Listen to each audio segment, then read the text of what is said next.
రేపు నారద మహర్షి వస్తున్నారు, మీతో కొన్ని ముఖ్యమైన విషయాలు ప్రస్తావన చేస్తారు అని చెప్పి పాండవులతో కృష్ణ భగవానుడు ద్వారకా నగరానికి వెళ్ళిపోయాడు.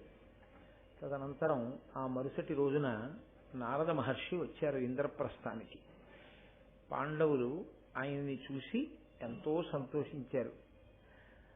ప్రవిమలాగమతత్వవీది తపప్రభాసి జగత్రయీ శివకరుండు హితోపదేశము సేయగా కడువేట్కతో దివిజవంద్యులు ప్రీతితో చనుదించే నారదుండంబుజోద్భవతనూజుడు భానుతేజుడు పాండవీయుల పాలికిన్.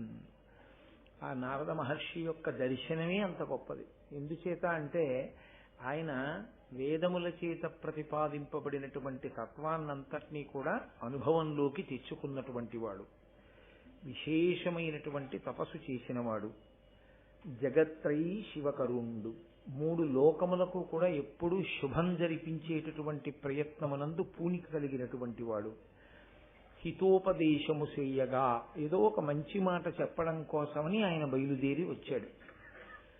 ఆయన వచ్చినప్పుడు ఆ పాండవులు చూసి ఎంతో సంతోషించి ఒక ఎత్తైనటువంటి పీఠం వేసి దాని మీద వారిని కూర్చుండచేసి వారు 5గురు ఆయనకి నమస్కారం చేసి ద్రౌపదీదేవిని తీసుకొచ్చి ఆమెతో కూడా నమస్కరింపచేశారు.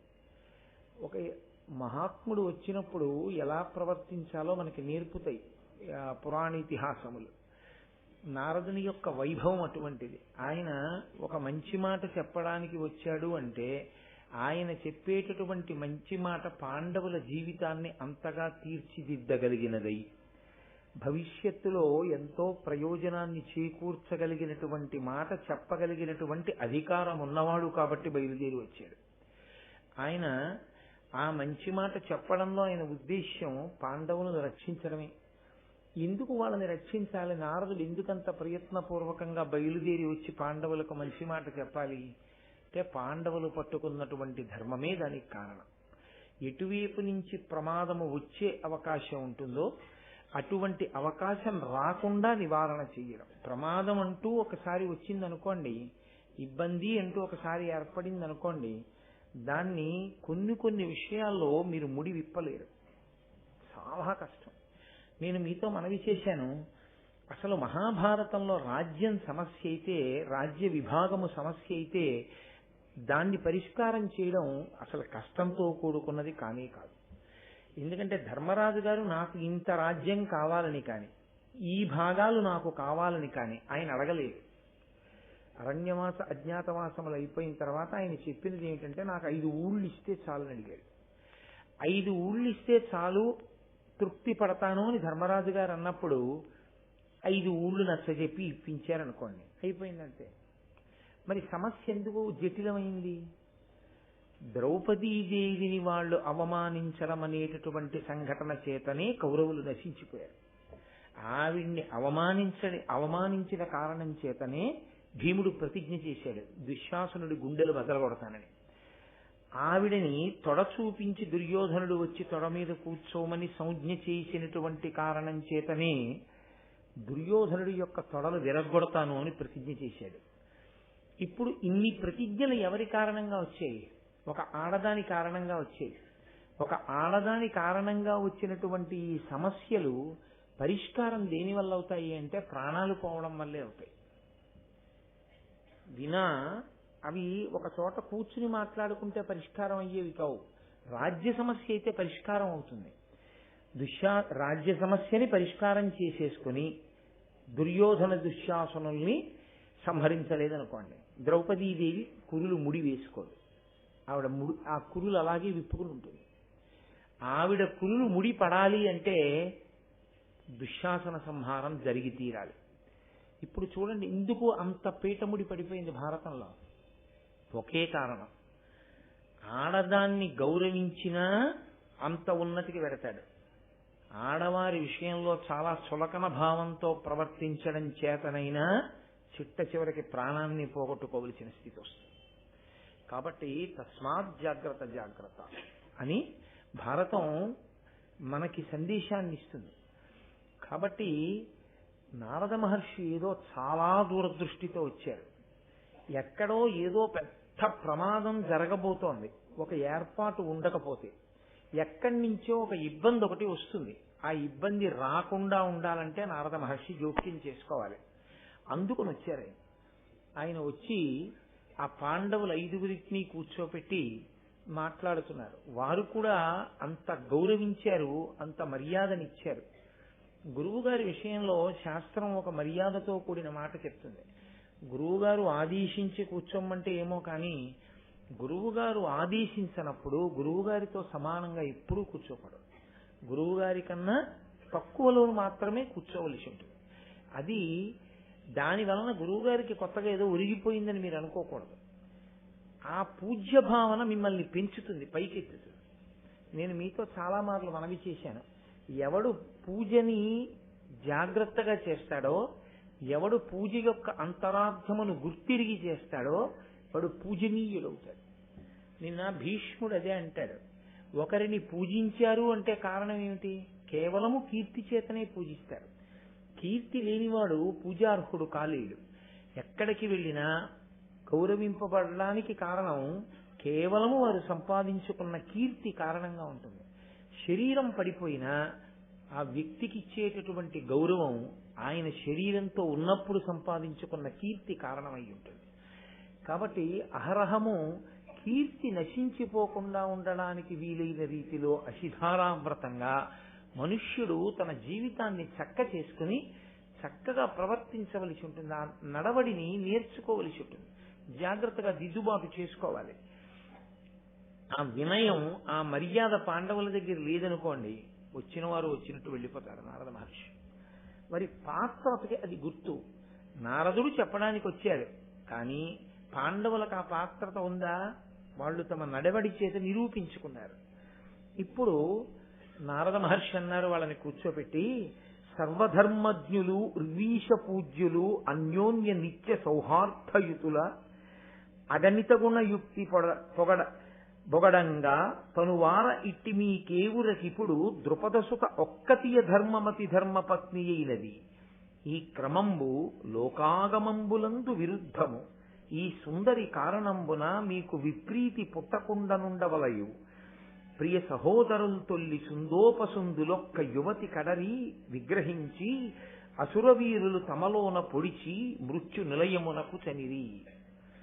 ఆయన అన్నారు, ఇన్నాళ్లు మీ 5గురి మధ్య అభిప్రాయ భేదం రావడానికి కారణం లేదు, చాలా సమైక్యంగా ఉన్నారు. 2 అభిప్రాయ భేదాన్ని తెచ్చుకోవడానికి కారణం లేకపోయినా కల్పించుకుని దెబ్బలాడుకునే వాళ్ళు ఉంటారు. మీ యందు ఆ మనస్థితి లేదు. మీరు విశేషమైనటువంటి సౌహార్దత కలిగినటువంటి వారు, ఒకరి పట్ల ఒకరికి అంతటి ప్రేమ ఉంది 5గురికి. కానీ ఇప్పుడు మీ జీవితాల్లోకి ఒక గొప్ప అదృష్టంతో పాటే ఒక సమస్య కూడా ప్రవేశించింది. గొప్ప సుందరాంగి అయినటువంటి భార్య 5గురికి ఒక్కతే. ఇంకా ఇప్పటికీ ధర్మరాజు గారికి వేరు భార్య లేదు. భీముడు హిడింబని చేసుకున్నా ఆమె కుమారుడితో కలిసి ఉత్తర దిక్కుకు వెళ్ళిపోయింది, హిమాలయాలకి. అప్పటికి ఇంకా అర్జునుడు వేరొక వివాహం చేసుకున్నట్లు కానీ, నకుల సహదేవులు వేరొక వివాహం చేసుకున్నట్లు కానీ లేదు. కాబట్టి 5గురికి ఆమె ఒక్కతే భార్య. 5గురికి ఒక్కతే భార్య అయిన కారణం, ఆ కారణం వల్ల ఏదైనా మీ మధ్య దెబ్బలాట అంటూ వస్తే దాని పరిష్కారము మరణమునందే ఉంటుంది. కాబట్టి ముందరుల మధ్య పగ ఎంత దూరం వెళుతుందంటే చంపుకోవడమే, వినా మార్గం లేని స్థితికి వెళ్ళిపోతుంది. మేము అన్నదమ్ములం కదా, అలా ఎందుకు అవుతాం అంటారేమో. పూర్వం ఆడదాని కారణం చేతే సుందోపసుందులనబడేటటువంటి అన్నదమ్ములిద్దరూ ఒకరితో ఒకరు యుద్ధం చేసుకుని పొడుచుకుని చనిపోయారు. కాబట్టి మీ 5గురి జీవితంలో ద్రౌపదీదేవి వలన మీరు దెబ్బలాడుకునే రోజు రాకూడదు. అలా రాకుండా ఉండాలి అంటే మీలో మీకు ఒక కట్టుబాటు, ఒక ఏర్పాటు, ఒక పద్ధతి, ఒక నియమం ఏర్పాటు చేయబడి ఉండాలి. మీరు ధర్మమునకు కట్టుబడేటటువంటి వాళ్ళు కనుక. ఎందుకంటే ఇది అలౌకికమైనటువంటి వివాహం. లోకరీతి ఎలా ఉంటుందో అలా లేదు మీ వివాహం. మీది ఆశ్చర్యజనకమైన వివాహం. కాబట్టి ఇది ఇతరత్ర ఇబ్బందుల్ని ఏ కారణం చేత తేకూడదు. ఇప్పుడు పాండవుల యొక్క మనస్తత్వంలో దోషం ఉందని కాదు, ద్రౌపదీదేవి యొక్క మంచితనంలో దోషం ఉందని కాదు, వారి మధ్య అభిప్రాయ భేదాలు కల్పించడానికి ప్రయత్నం చేసేటటువంటి వ్యక్తులున్నారని నారదుడు గ్రహించారు. నిన్న నల్లా దుర్యోధనుడు చాలా మంది అందగత్తెల్ని పంపించి పాండవుల మనసు ద్రౌపది మీద విరిగిపోయేటట్టు చేయడము, ద్రౌపదీదేవికి పాండవులకి మధ్య ఏదైనా అగాధాన్ని సృష్టించడము చేస్తే వాళ్ళ మనశ్శాంతి నశిస్తుందిగా అన్నాడు. అలా జరగకుండా ఉండాలని నారద మహర్షి బయలుదేరి వచ్చారు. ఆ సుందోపసుందులు ఎవరు అని అడిగారు. పూర్వం దితి కడుపున హిరణ్యకశిపుడు పుట్టాడు. ఆ హిరణ్యకశిపుడికి నికుంభుడు అనే రాక్షసుడు, ఆ నికుంభుడికి సుందోపసుందులు అని ఇద్దరు కొడుకులు, సుందుడు ఉపసుందుడు, వాళ్ళ పేరు సుందోపసుందులు అని కలిపి చెప్తారు. వాళ్ళిద్దరిది ఒక్కటే మాట, అంత అన్యోన్యంగా ఉండేవారు వాళ్ళు. రాక్షసులు కానివ్వండి, ఇంకొకటి కానివ్వండి, అన్నదమ్ములు కలిసి ఉండడం అనేటటువంటి విషయం మాత్రం చాలా గొప్ప విషయం. అది కేవలముగా నోటితో చెప్పడానికి వీలైనంత తేలికైన విషయం మాత్రం ఒక్కనాటికి కాదు. నేను మీతో యథార్థం మనవి చేస్తున్నాను. ఏదో ఒక స్థాయి వరకు అన్నదమ్ములు కలిసి ఉండడం గొప్ప విషయం కాదు. చదువుకునే రోజుల్లోనో లేకపోతే పెళ్లిళ్ళు అవ్వకముందో పెళ్ళైన కొత్తల్లోనో కలిసి ఉంటారు బాని. చాలా తొందరగా విడిపోయేటటువంటి అనుబంధాలు ఏమైనా ఉంటే అన్నదమ్ముల మధ్యనే కొట్లాట్లు వచ్చేస్తాయి. వచ్చేసి ఈ ఇంటి మీద కాకి ఆ ఇంటి మీద వాలరు. అన్నగారు వస్తే తమ్ముడు పలకరించాడు, తమ్ముడిని పలకరించే ధార్మికుడు అన్నగారైనా ఆయనకు అవకాశం ఉండదు. ఒక్కొక్క చోట ఉండక అన్నదమ్ముల మధ్య పొరపక్షాలు పెరిగిపోతాయి. అన్నగారెంత ధార్మికుడు కానివ్వండి, తమ్ముడెంత మంచివాడు కానివ్వండి, అన్న తమ్ముడి దగ్గరికి తమ్ముడు అన్న దగ్గరికి వెళ్ళకపోవడమే ఆ అన్నదమ్ముల గౌరవం పాడవడానికి కారణం అవుతుంది. వాళ్ళు ఎంత మంచి వాళ్ళైనా కానివ్వండి వ్యక్తిగతంగా, ఏమిటోనండి మరి ఇంతమంది గౌరవిస్తారు, ఆ అన్నగారిని తమ్ముడు గౌరవించాడు, ఏమిటోనండి ఆ తమ్ముడు అంత మంచివాడు అని అందరూ అంటారు, ఎందుకో ఈ అన్నగారు మాత్రం ఆ తమ్ముడి దగ్గరికి వెళ్ళడు. చాలదా కీర్తి మార్చిపోవడానికి? చాలదా బాధపడడానికి?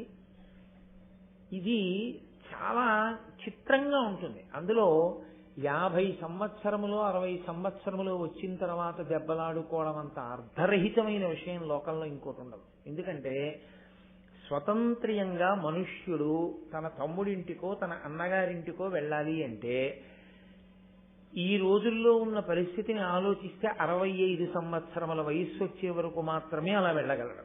ఒంట్లో ఓపిక ఉంటుంది అని మీరు ఊహించగలరు. ఆ పైన ఉంటే అది ఈశ్వరానుగ్రహం. 65 సంవత్సరముల వరకు వెళ్ళగలడు అనుకుంటే 50 ఏళ్ళు వచ్చినవాడు అన్నదమ్ములతో దెబ్బలాడుకుంటే వాడింక వెళ్ళగలిగినది స్వతంత్రంగా 15 ఏళ్ళు. 15 ఏళ్లలో వీడు 15 ఏళ్ళు వెళ్ళి తమ్ముడి దగ్గర కూర్చోడుగా. ఆయన ఓ ఊళ్ళో ఉంటాడు, ఈయన ఊళ్ళో ఉంటాడు. ఏడాదికి మహా వెడితే ఒక 5 రోజులు వెళ్తాడు. ఇద్దరూ కలిసి ఉండేది 5 రోజులు ఏడాదికి. 15 75 రోజులు. అంటే ఇంకా ఆ శరీరంతో వాళ్ళు ఉండగా ఒక తల్లి కడుపున ఒక తండ్రి కడుపున పుట్టినందుకు అన్న తమ్ముడు అని పరస్పరం కౌగిలించుకొని సంతోషంగా కూర్చుని, ఒరే అన్నయ్య నీకు దోసకాయ పప్పు ఇష్టం రా అని తమ్ముడు దోసకాయ పప్పు చేయించి ఇద్దరూ కలిసి అన్నం తింటూ సంతోషపడిపోయేటటువంటి మధుర క్షణాలు. దానికి కోట్లక్కర్లేదు. అన్నగారికి ఏది ఇష్టమో తమ్ముడికి తెలుసు, తమ్ముడికి ఏది ఇష్టమో అన్నగారికి తెలుసు. వాళ్ళిద్దరి మధ్య ప్రీతికి కోట్లు లక్షలు వేలు ఖర్చు పెట్టక్కర్లేదు. దానికి ఏ విధమైనటువంటి ప్రత్యేకతలు అక్కర్లేదు. అలా 4 అడుగులేసి వచ్చేటప్పుడు ఒరేయ్ నీకు జామకాయ దోరకాయ ఇష్టమని పట్టుకొచ్చాను రా అని అన్నయ్య ₹1 ఇట్టి పట్టుకొచ్చిన దోర జామకాయని, అన్నయ్య ఎంత గుర్తుపెట్టుకు తెచ్చావన్నయ్య నాకు దోర జామకాయలు ఇష్టమని ఆ తమ్ముడు కొరుక్కు తింటుంటే చూసి మురిసిపోయిన అన్నగారు, అన్నయ్య నీకు దోసకాయ పప్పు ఇష్టమని దోసకాయలు తెప్పించానన్నయ్య 1 అరకిలో, ₹3 పెట్టి తెప్పించిన దోసకాయలతో వేసిన పప్పు అన్నయ్య తింటుంటే మురిసిపోయిన తమ్ముడు, ఆ తల్లిదండ్రులు కట్టుకున్న ఇంటికి మంగళ తోరణాలు. ఆ ఐకమత్యత ఉందే అది కనురాపు కల్పిస్తుంది. బా ఇంత వయసులో చూడండి ఆ అన్నదమ్ములు ఇద్దరు రామలక్ష్మణుల్లో ఎలా ఉంటారో, ఎంత ప్రేమండి ఇద్దరికి. అసలు ఆ తమ్ముడిని ఆయన అలా చూస్తాడు, ఆ అన్నయ్యని ఆయన అంత గౌరవిస్తాడు అంటారు. అలా అన్నదమ్ములు అనిపించుకోవడం చాలా చాలా గొప్ప విషయం. కొట్టుకు చచ్చిపోవడానికి పెద్ద కారణాలు ఎందుకండి? ఏమీ అక్కర్లేదు.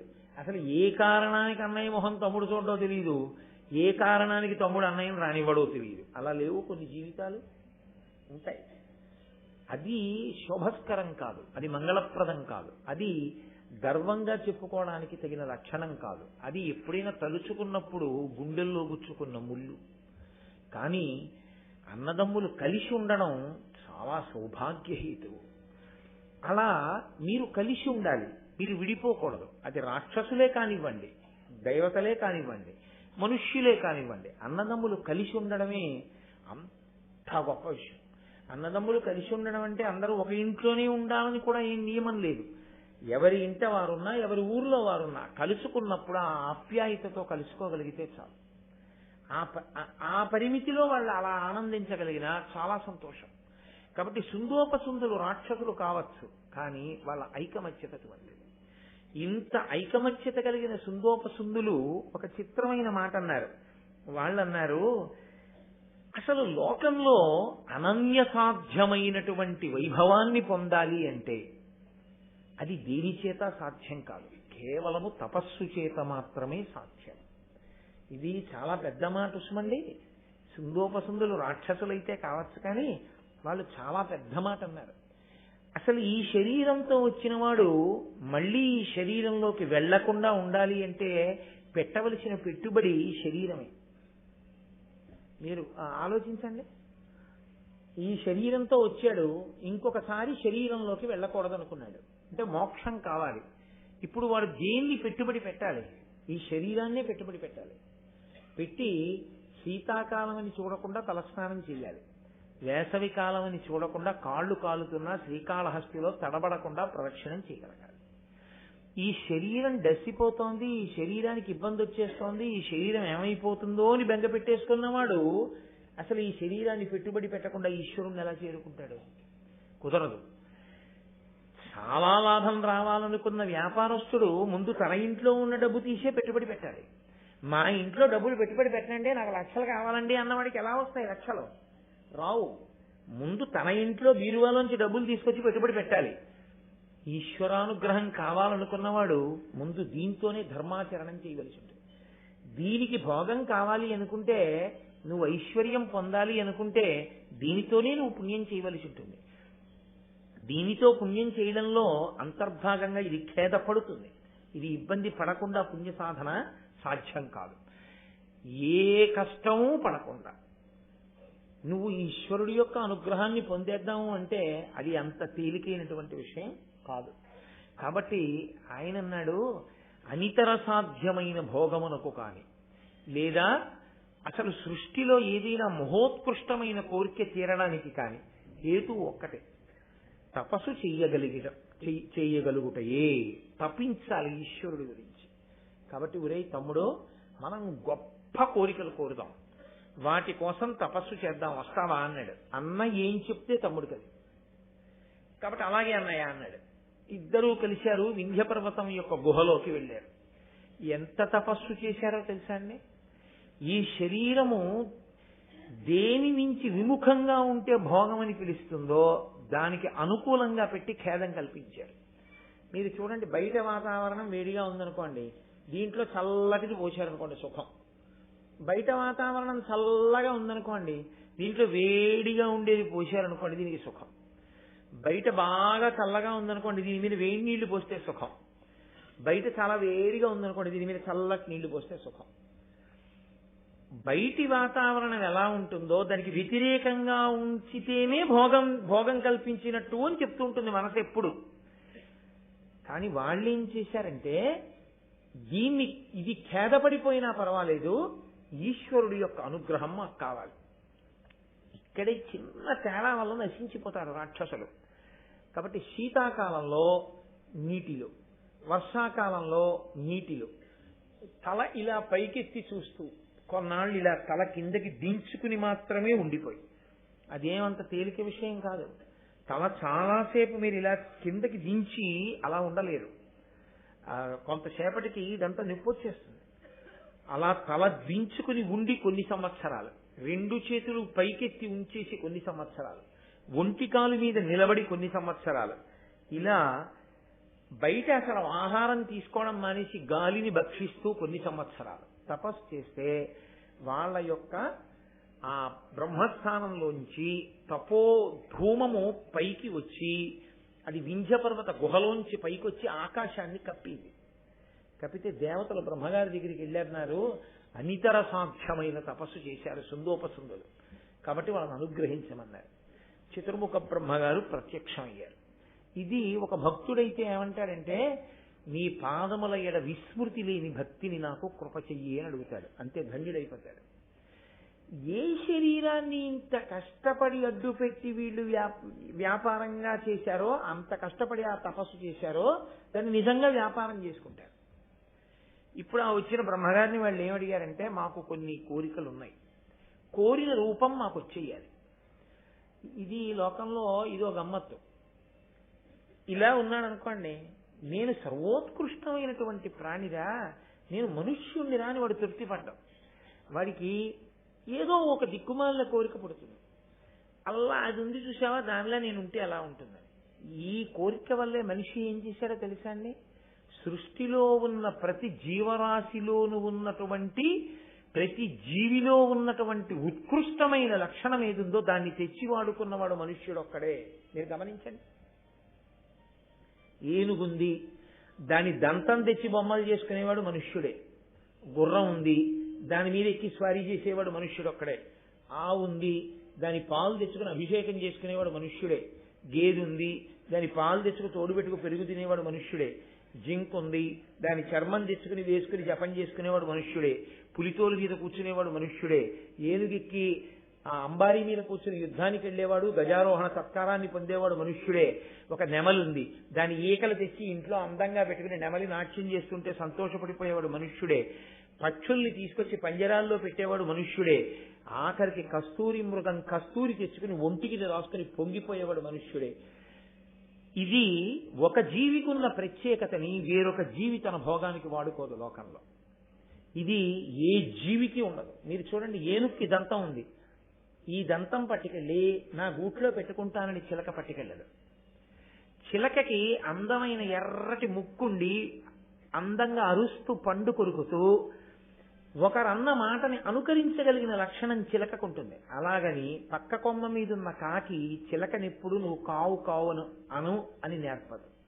మనిషి తెచ్చి పంజరంలో పెట్టి మాటలు నేర్పుతాడు చిలక్కి. ఏ ప్రాణి కూడా తనకున్న వైభవాన్ని తాను వాడుకోదు, దానికున్న వైభవాన్ని వాడుకుందామని పక్క ప్రాణి చూడదు. అన్నిటి వైభవాన్ని వాడుకుందామనే ప్రయత్నం చేసేవాడు మనుష్యులొక్కడే. దాని వలనే ఇన్ని రకాల ఆహారాలు అలవాటు పడింది మనుష్యుడికి ఒకరికి. ఇది చూడండి, చిలుక ఏదో పళ్ళో కాయలో తింటుంది, పులి మాంసం తింటుంది, దానికి ఏం వండక్కర్లేదు, వార్చిపెట్టక్కర్లేదు, దొరికితే చాలు తింటుంది. ఓ ఏనుగు ఆకులు కొమ్మలు తింటుంది. మనుష్యుడు గోడ మీద బల్లి తప్ప వాడు తినందేముండదు. కొన్ని దేశాల్లో అవి తింటారు సార్, నేను అది విని తెల్లబోయాను. కాబట్టి అన్నిటినీ తిని తాను సుఖంగా ఉండాలని కోరుకునేటటువంటి విషయంలో అసలు నిగ్రహం లేకుండా ఆ భోగానికి అవధి లేనితనమే రాక్షసత్వం. కాబట్టి సుందోపసుందులు అడిగారని మనం ఏం వాళ్ళని అనుకోక్కర్లేదు. వాళ్ళు అన్నారు మాకు కామరూపం కావాలి. వాడికో ఏనుగుని చూశాడనుకోండి, ఆ ఏనుగుని ఇంకో పెద్ద ఏనుగు వచ్చి యుద్ధం చేసి కొట్టి పడేస్తే అలా ఉంటుంది అనిపిస్తే వీడు పెద్ద ఏనుగు అయిపోతాడు. లేకపోతే అక్కడ ఒక ఆడ ఏనుగు కనిపిస్తే దానికి వాడికి ఆడ ఏనుగు అందంగా అనిపిస్తే వీడు మగ ఏనుగుని దాంతో క్రీడిస్తాడు. అది దానికి అర్థం ఏముండదు. ఆ భోగానుభవానికి ఈ ఒక్క శరీరం చాలదు మాకు, అందుకుని మాకు వేరు శరీరాలు కావాలి. ఇన్నాళ్ళు ఏం చేశాడు, ఆ శరీరాన్ని చేద పెట్టి తపస్సు చేశాడు. అది వ్యాపారం కాదండి, అది ఇంకా ఈ శరీరం రాకుండా చేసుకోవడం కాదు, మళ్ళీ ఇన్ని రకాల శరీరాలతో భోగం అనుభవిస్తాట. అదే రాక్షసత్వం అంటే. ఎందుకు చేసినట్లు ఆ తపస్సు? అన్నీ విన్నా, అన్నీ చదువుకున్నా, ఇంట్లో భారతం వ్యాఖ్యానాలన్నీ ఉన్నా, తన భోగకాంక్ష ఎందు కించిత్ కూడా పరుగన్నది లేకుండా మనసు మాత్రం వెంపర్లాటతో తిరిగేవాడెవరో వాడే సుందోపసుందుల్లో కొంత అంశం ఉన్నవాడితో లెక్క. తృప్తి నీకు ఏర్పడితే నువ్వు నారదుడి, తృప్తి ఏర్పడకపోతే నువ్వు సుందోపసుందుల్లో ఓ అంశం ఉన్నవాడివి. కాబట్టి కోరిన రూపం కావాలి. మేము ఎక్కడికి వెళ్ళాలనుకుంటే అక్కడికి వెళ్ళిపోతూ ఉండాలి. మళ్ళీ అది రూపం చేత, ఇది దేశము చేత. వాడికి ఎవరో వచ్చి చెప్తారు, హిమాలయ పర్వతములకు ఎడమ పార్శ్వమునందు ఉండేటటువంటి పొదరింటిలో ఒక గొప్ప పొద తీగ ఉంది, ఆ తీగ ఆకులు తింటే నీకు గొప్ప బలం వస్తుందంటాడు. వాడు వెళ్ళిపోయి ఆ ఆకు తినేయాలి. దానికి వాడు కష్టపడ్డావు, వెంటనే వెళ్ళిపోవాలి వాడు. అలా వచ్చినవే కదా సాధనాలన్నీ, ప్రయాణ సాధనాలు. వెళ్ళేటప్పుడు కూడా భోగమునకు కించిత్ ఇబ్బంది రాకుండా వెళ్ళిపోవడం అనేటటువంటి ప్రక్రియలో ఒకప్పుడు కారు అంటే కారు ఒక్కటే ఉండేది. ఆ తర్వాత కారు ఏసీ కారు అయింది. ఆ తర్వాత ఏసీ కారు ఆడియోతో తయారైంది. ఆ తర్వాత ఏసీ కారులో ఆడియో విత్ వీడియో, వెనకాతల కూర్చుని అలా స్క్రీన్ మీద చూస్తూ సినిమా చూస్తూ వెళ్ళిపోవచ్చు. ఆ తర్వాత సెల్ ఫోన్ పొరపాటున ఛార్జింగ్ అయిపోతే అందులోనే పెట్టేసుకోవడానికి ఛార్జర్ వచ్చేసింది. నీకు వినపడి బాధపట్టక్కర్లేదు, నువ్వు అద్దాలు వేసుకుంటుంటే వీధిలో వాళ్ళ చెవులు పగిలిపోయేలా హారంలో కొట్టచ్చు. ఎన్ని భోగాలు కావాలో అన్ని భోగాలు అందులో ఉన్నాయి. ఇన్ని భోగములు అందులో ఉన్నప్పుడు మనసుకి ఏకాగ్రత ఎందుకుంటుంది? అందులో టీవీ ఉంది, నీకు రోడ్డు కనపడుతుందా? అందులో పాట ఉంది, నీ మనసు నిలబడుతుందా? అందులో సెల్ ఫోన్ ఉంది, నీ దృష్టి స్టీరింగ్ మీద ఉంటుందా? కాబట్టి అన్నీ ఉన్న కారు రోడ్డు మీద పక్కన పడిపోతుంది. అది ఎక్కిన ఈయన ఇంటెన్సివ్ కేర్ యూనిట్ లో ఉంటాడు. నిగ్రహం లేకపోతే వచ్చే ప్రమాదం. దాన్ని ఎలా వాడుకోవాలో అలా వచ్చిందనుకోండి, అది వేరే విషయం. కాబట్టి గమనము, మాయారూపమును మేము ధరించగలిగి ఉండాలి.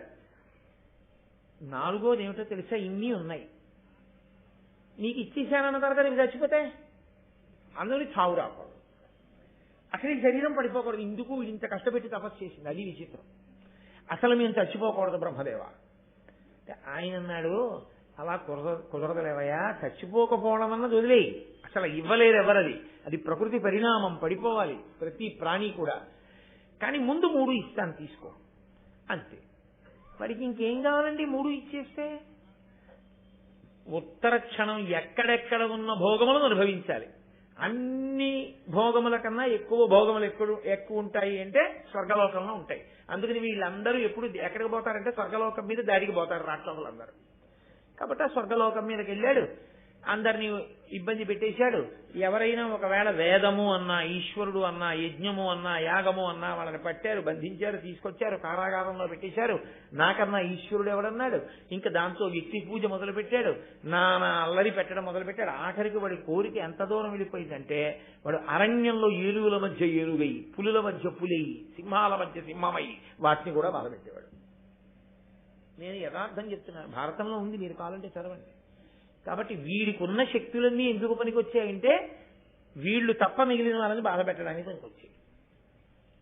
ఆ స్థితిలో దేవతలందరూ వెళ్ళి బ్రహ్మగారికి చెప్పారు, అయ్యా వీళ్ళిద్దరు ఎలా చచ్చిపోతారు, అసలు వీళ్ళిద్దరు చచ్చిపోయే మార్గం ఏమైనా ఉందా అన్నారు. అంటే బ్రహ్మగారు ఒకసారి ఆలోచించి ఆయన అన్నాడు, విశ్వకర్మ దేవతల యొక్క శిల్పి, ఆయన్ని పిలిచి లోకంలో ఇప్పటి వరకు లేనటువంటి గొప్ప అందగత్తెని సృజించు. ఆయన తిలానుమణికోటి సంఘటిత దివ్య దేహంబుతో తిలోత్తమ అనంగ ఒక్క యువతీ లలామంబు ఉత్పలాక్షినరించే సర్వగుణభాసి రూప క్రియా కళావిదుడు విశ్వకర్మ తన కౌశలం బెర్పడన్.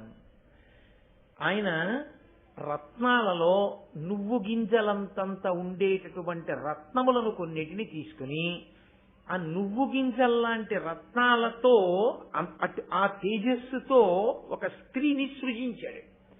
ఇప్పుడు ఆమె సౌందర్యం ఎలా ఉందంటే ఆమె బ్రహ్మగారికి ప్రదక్షిణం చేద్దామని ప్రదక్షిణం చేస్తోంది.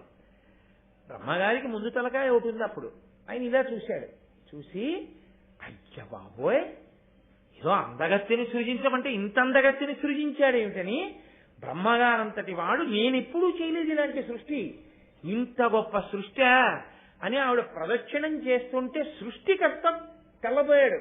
ఇలాంటి స్త్రీని ఎలా సృష్టించాడని. అప్పుడు ఒక్క ముఖం 4 ముఖాలైంది ఆవిడ్ని చూడటంలో. ఇంద్రుడు ఆవిడ్ని చూడ్డానికి 2 కళ్ళు చాలవని ఒళ్ళు 1000 కన్నులు చేసుకున్నట్టు.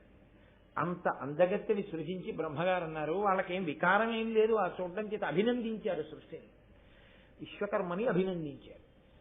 అభినందించి, అమ్మాయి నువ్వు వెళ్ళి సుందోపసుందుల మధ్య విభేదాన్ని కల్పించు, వాళ్ళిద్దరూ మరణించేటట్టు చెయ్యి అన్నారు. ఆజ్ఞ అని ఆవిడ సుందోపసుందుల దగ్గరికి వెళ్ళింది. వాళ్ళిద్దరూ ఆవిడ్ని చూడగానే, రాక్షస బుద్ధి కదండి, అది దేవతా బుద్ధి, అభినందించి విడిచిపెడతారు. రాక్షస బుద్ధి ఏమిటంటే వెంటనే తమదైపోవాలి, తాము అనుభవించాలి. కాబట్టి వాళ్ళన్నారు, ఇద్దరూ ఏకకాలంలో నువ్వు నాకు భార్యవికా అన్నారు. వెంటనే ఆవిడంది, సుందరి మా ఇద్దరిలో ఇందెవ్వరి వలతు చెప్పు మీ అనప్పుడు పూర్ణేందుముఖి వారి కను మీ అందెవ్వడు ఒడిచి ఒడుచు అతనిని వలతు.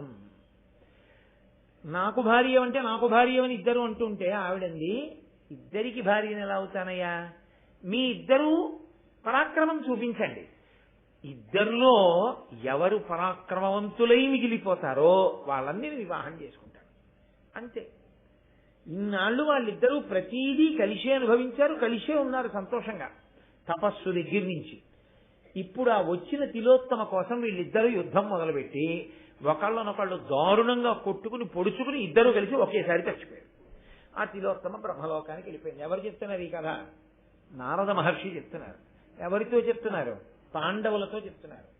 ఎందుకు చెప్తున్నారు? ఎంతటి తపోనిష్టాగరిష్ఠులైనా, ఎంత ధర్మం తెలిసిన వాళ్ళైనా, ఎంత ఐకమత్యం ఉన్న వాళ్ళైనా స్త్రీ కారణంగా ఇబ్బందులను కొని తెచ్చుకుంటూ ఉంటారు. మీకు 5గురి మధ్య సమైక్యత ఉంది, కానీ ఒక్కతే భార్య. దీని వలన రాబోయే కాలంలో ప్రమాదం ఏర్పడే అవకాశం ఉంటుంది, ఎప్పుడైనా ఇబ్బంది రావచ్చు. కాబట్టి మీరు ఒక నియమం చేసుకోండి.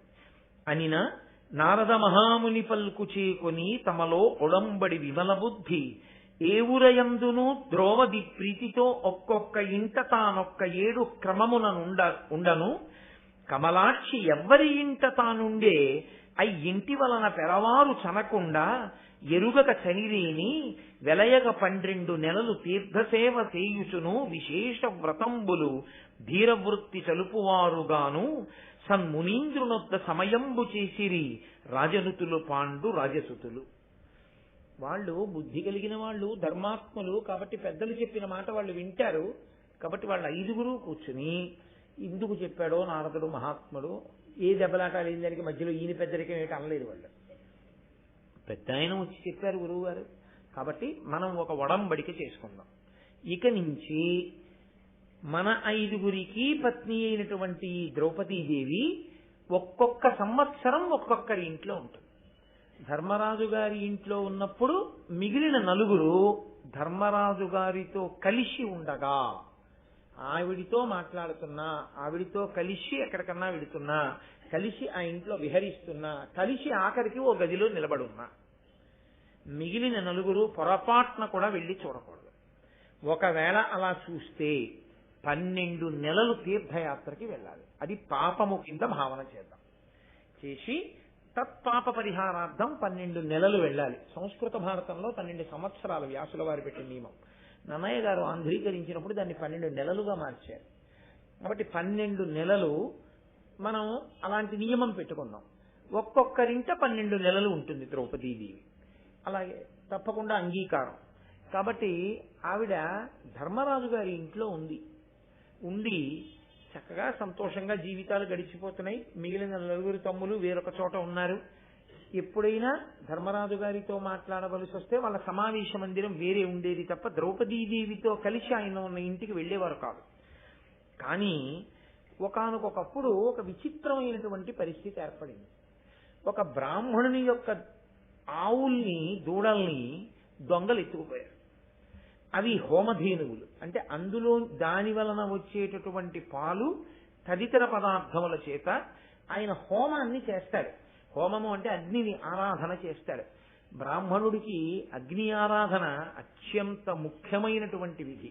అసలు యథార్థంగా మాట్లాడాలంటే అగ్ని ఆరాధన బ్రాహ్మణుని ఒక్కడి సొత్తు కాదు, అందరూ చెయ్యాలి అగ్ని ఆరాధన. అయితే ఎవరు ఎలా చెయ్యాలి అన్న దాని మీద వ్యాఖ్యానాలు వేరుగా ఉన్నాయంటే తప్ప అగ్నిని ఆరాధించకుండా ఎవ్వరూ ఉండకూడదు, అందరూ అగ్నిని ఆరాధన చెయ్యాలి. కాబట్టి ఇప్పుడు అతనికి హోమం ఆగిపోతుంది ఈ ఆవులు దూడలు లేకపోతే. ఆయన బ్రాహ్మణుడు, ఆయన వెంటబడి యుద్ధం చేయలేడు, బ్రాహ్మణ తేజస్సున్నవాడు. కాబట్టి ఆయన క్షత్రియుడి మీద ఆధారపడాలి రక్షణ కొరకు. పరిగెత్తుకుంటూ ఆయన అర్జునుడి దగ్గరికి వెళ్ళాడు. అర్జున అర్జున, ఆలస్యం చేస్తే దొంగలు దూరంగా వెళ్ళిపోతారు, వాళ్ళు నా ఆవుల్ని దూడల్ని ఎత్తుకుపోయారు. కాబట్టి నువ్వు వెంటనే బాణములను పట్టుకొచ్చి ప్రయోగించి ఆ దొంగల్ని సంహరించి నా ఆవు దూడ నాకు దొరికేటట్టుగా చెయ్యి. ప్రభు అయినటువంటి వాడు దొంగ దొరికి సొత్తు పట్టుకుని పారిపోతూ లొంగనప్పుడు బాణప్రయోగం చేసి చంపైనా సరే వారి సొత్తు వారికి ఇప్పించకపోతే, ఆ అధికారం ఉన్నవాడు, ఎవరు పడితే వాళ్ళు కారు, ఆ అధికారం ఉన్నవాడు అలా చేయకపోతే గర్భస్రావం చేసిన పాపం ఇంకా కొన్ని పాపాలు వాళ్ళ ఖాతాలో వేస్తారు. అందుకని వెళ్ళాలి క్షత్రియుడైనటువంటి అర్జునుడు. అది ఆయన క్షాత్రం, అది ఆయన ధర్మం అవుతుంది అప్పుడు. కాబట్టి వాళ్ళు ఎప్పుడు నిరంతరం ధర్మం గురించి జాగరూకతతో ఉంటారు. తన ధర్మ నిర్వహణ తాను చెయ్యాలి. కాబట్టి గబగబ ఆయుధాల కోసమని వెళ్ళబోయి ఆగిపోయాడు అర్జునుడు. అవి ధర్మరాజు గారు ద్రౌపదీదేవి కలిసి ఏ ఇంట్లో ఉన్నారో ఆ ఇంట్లో ఉంది ఆయుధశాల. ఆయుధాలన్నీ ఆ ఇంట్లో ఉన్న గదిలో ఉన్నాయి.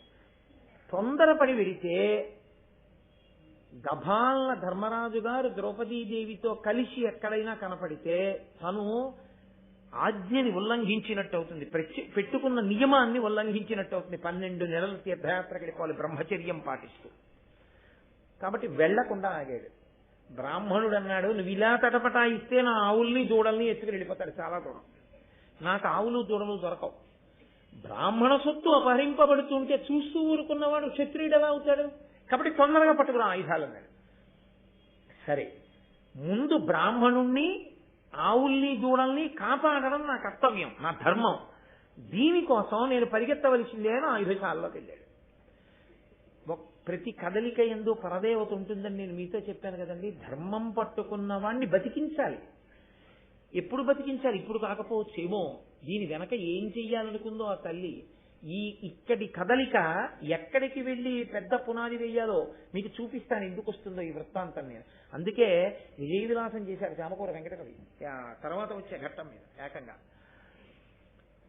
ఏమి పద్యాలు హుటాహుటి హలాయుదుండహో మహోగ్రుడైతనంతటా నడిప్పుడి విధం బెరింగి వచ్చనో ఘటాఘుటీల నెల్ల త్రోవ గట్టి పట్టబంచనో అంటూ చాలా గొప్ప పద్యాలు ఆ చామకూర వెంకటకవి గారి విజయ విలాసంలో. అటువంటి అర్జునుడు గబగబా ఆయుధశాలలోకి వెళ్ళాడు. ధనస్సు బాణాలు తెచ్చుకున్నాడు. అక్కడే నించునున్నారు ధర్మరాజు గారు ద్రౌపది. ఆయన ముందు గబగబా అవి తీసుకుని వెళ్ళిపోయాడు. వెళ్ళిపోయి ఆ దొంగల్ని సంహరించి ఆవుల్ని దూడల్ని బ్రాహ్మణుడికి ఇచ్చేసి అన్నగారి దగ్గరికి వచ్చాడు. వచ్చి ఆయన అన్నాడు, అన్నయ్య, నా వల్ల దోషం జరిగింది. నువ్వు ద్రౌపదీదేవితో కలిసి ఉండగా నేను చూశాను. అసలు అలా చూడకూడదు అని కదా మనం పెట్టుకున్న నియమం. కాబట్టి నేను 12 నెలలు తీర్థయాత్రకు వెళ్ళిపోతాను. ధర్మరాజు గారు అన్నాడు, ఒరే, నీకైనా నాకైనా ఎవరికైనా క్షత్రియుడన్న వాడికి పరమధర్మం ఏమిటంటే బ్రాహ్మణుల్ని గోవుల్ని ముందు రక్షించాలి. ఏమంటే పక్షపాతమా? శాంతివాక్యం చెప్పినా గోబ్రాహ్మణేభ్యో శుభమస్తు నిత్యం లోకా సమస్తా సుఖినో భవంతు అంటారు. బ్రాహ్మడు ముందు బాగుండాలని ఆశీర్వచనమే, అందరూ బాగుండాలనకూడదా? కాదు. ఎందుకంటారో తెలుసా అండి? బ్రాహ్మణుడు ఒక్కడే ఉన్నా వాడు ఏమీ చేయలేడు లోకానికి. మంత్రం వచ్చు, ఏం చేస్తావు? ఏమీ చేయలేడు. ఇప్పుడు రేపు పొద్దున్న ఋత్విక్కులు వస్తారు, ఏం చేస్తారు వాళ్ళు? వాళ్ళు చేయగలిగింది ఏమి ఉండదు ఆవులు లేకపోతే. గోపూజ చెయ్యాలి. అక్కడ అసలు ఆ భూమిని అంతటినీ ఆవు తొక్కాలి. ఆవు పేడ వేస్తే ఆవు పేడతో అదంతా అలకాలి. ఆవు పెరుగు ఉండాలి, ఆవు పాలు ఉండాలి, ఆవు నెయ్యి ఉండాలి. హోమం చెయ్యాలంటే అసలు ఆవే లేదు. ఇంక ఈయనకి మంత్రం వస్తే ఈయనేం చేస్తాడు? వచ్చి ఏమీ ఉండదు చేయడానికి. అసలు ముందు గోవంటూ ఉంటే తర్వాత బ్రాహ్మణుడు వచ్చి ఏమైనా చేస్తాడు. గో ఒకటి ఉంది. మీకు నాకు కావలసిన ఉపకారం జరగడానికి మంత్ర సమన్వయం చేసే బ్రాహ్మణుడు లేడు. లోకానికి శాంతి ఎలా వస్తుంది? ఇప్పుడు ఆ బ్రాహ్మణుడు ఉండి తాను కష్టపడి నేర్చుకున్న మంత్రభాగంతో ఈ నీటిలోకి సమిధ వేసి ఈ సమిధ పట్టుకెళ్లి అగ్నిహోత్రంలో వేస్తే అగ్నిహోత్రుడు దేవతలు సంతోషిస్తే ఆ సంతోషం వల్ల మనందరం సంతోషంగా ఉంటాం. కాబట్టి ఇది బ్రాహ్మణుడు చెయ్యాలి. గోవు ముందుండాలి, బ్రాహ్మణుడు ఉండాలి. వీళ్ళిద్దరూ ఉంటే మిగిలిన లోకం అంతా బాగుంటుంది. కాబట్టి గోబ్రాహ్మణిభ్య శుభమస్తు నిత్యం లోకా సమస్తా సుఖినో భవంతు. అందుకని ముందు గోవు బాగుండాలని చెప్పారు. గోవుకి ఎంత ప్రాధాన్యం ఇచ్చారో చూడండి సనాతన ధర్మంలో. గోవు పరదేవత ఆవిడ. కాబట్టి నువ్వు గోవుని రక్షించడానికి వెళ్ళావు, దాని దూడల్ని రక్షించడానికి వెళ్ళావు, అనుషంగికంగా బ్రాహ్మణుడికి అది అప్పగించడం కోసం వెళ్ళావు. ఇది అసలు వాడు చాలా దోషభూయిష్టమైన జీవనం ఉన్న బ్రాహ్మణుడైనా ఆవులు దూడలు వెళ్ళిపోతున్నాయంటే తెచ్చివ్వాలి క్షత్రియుడు.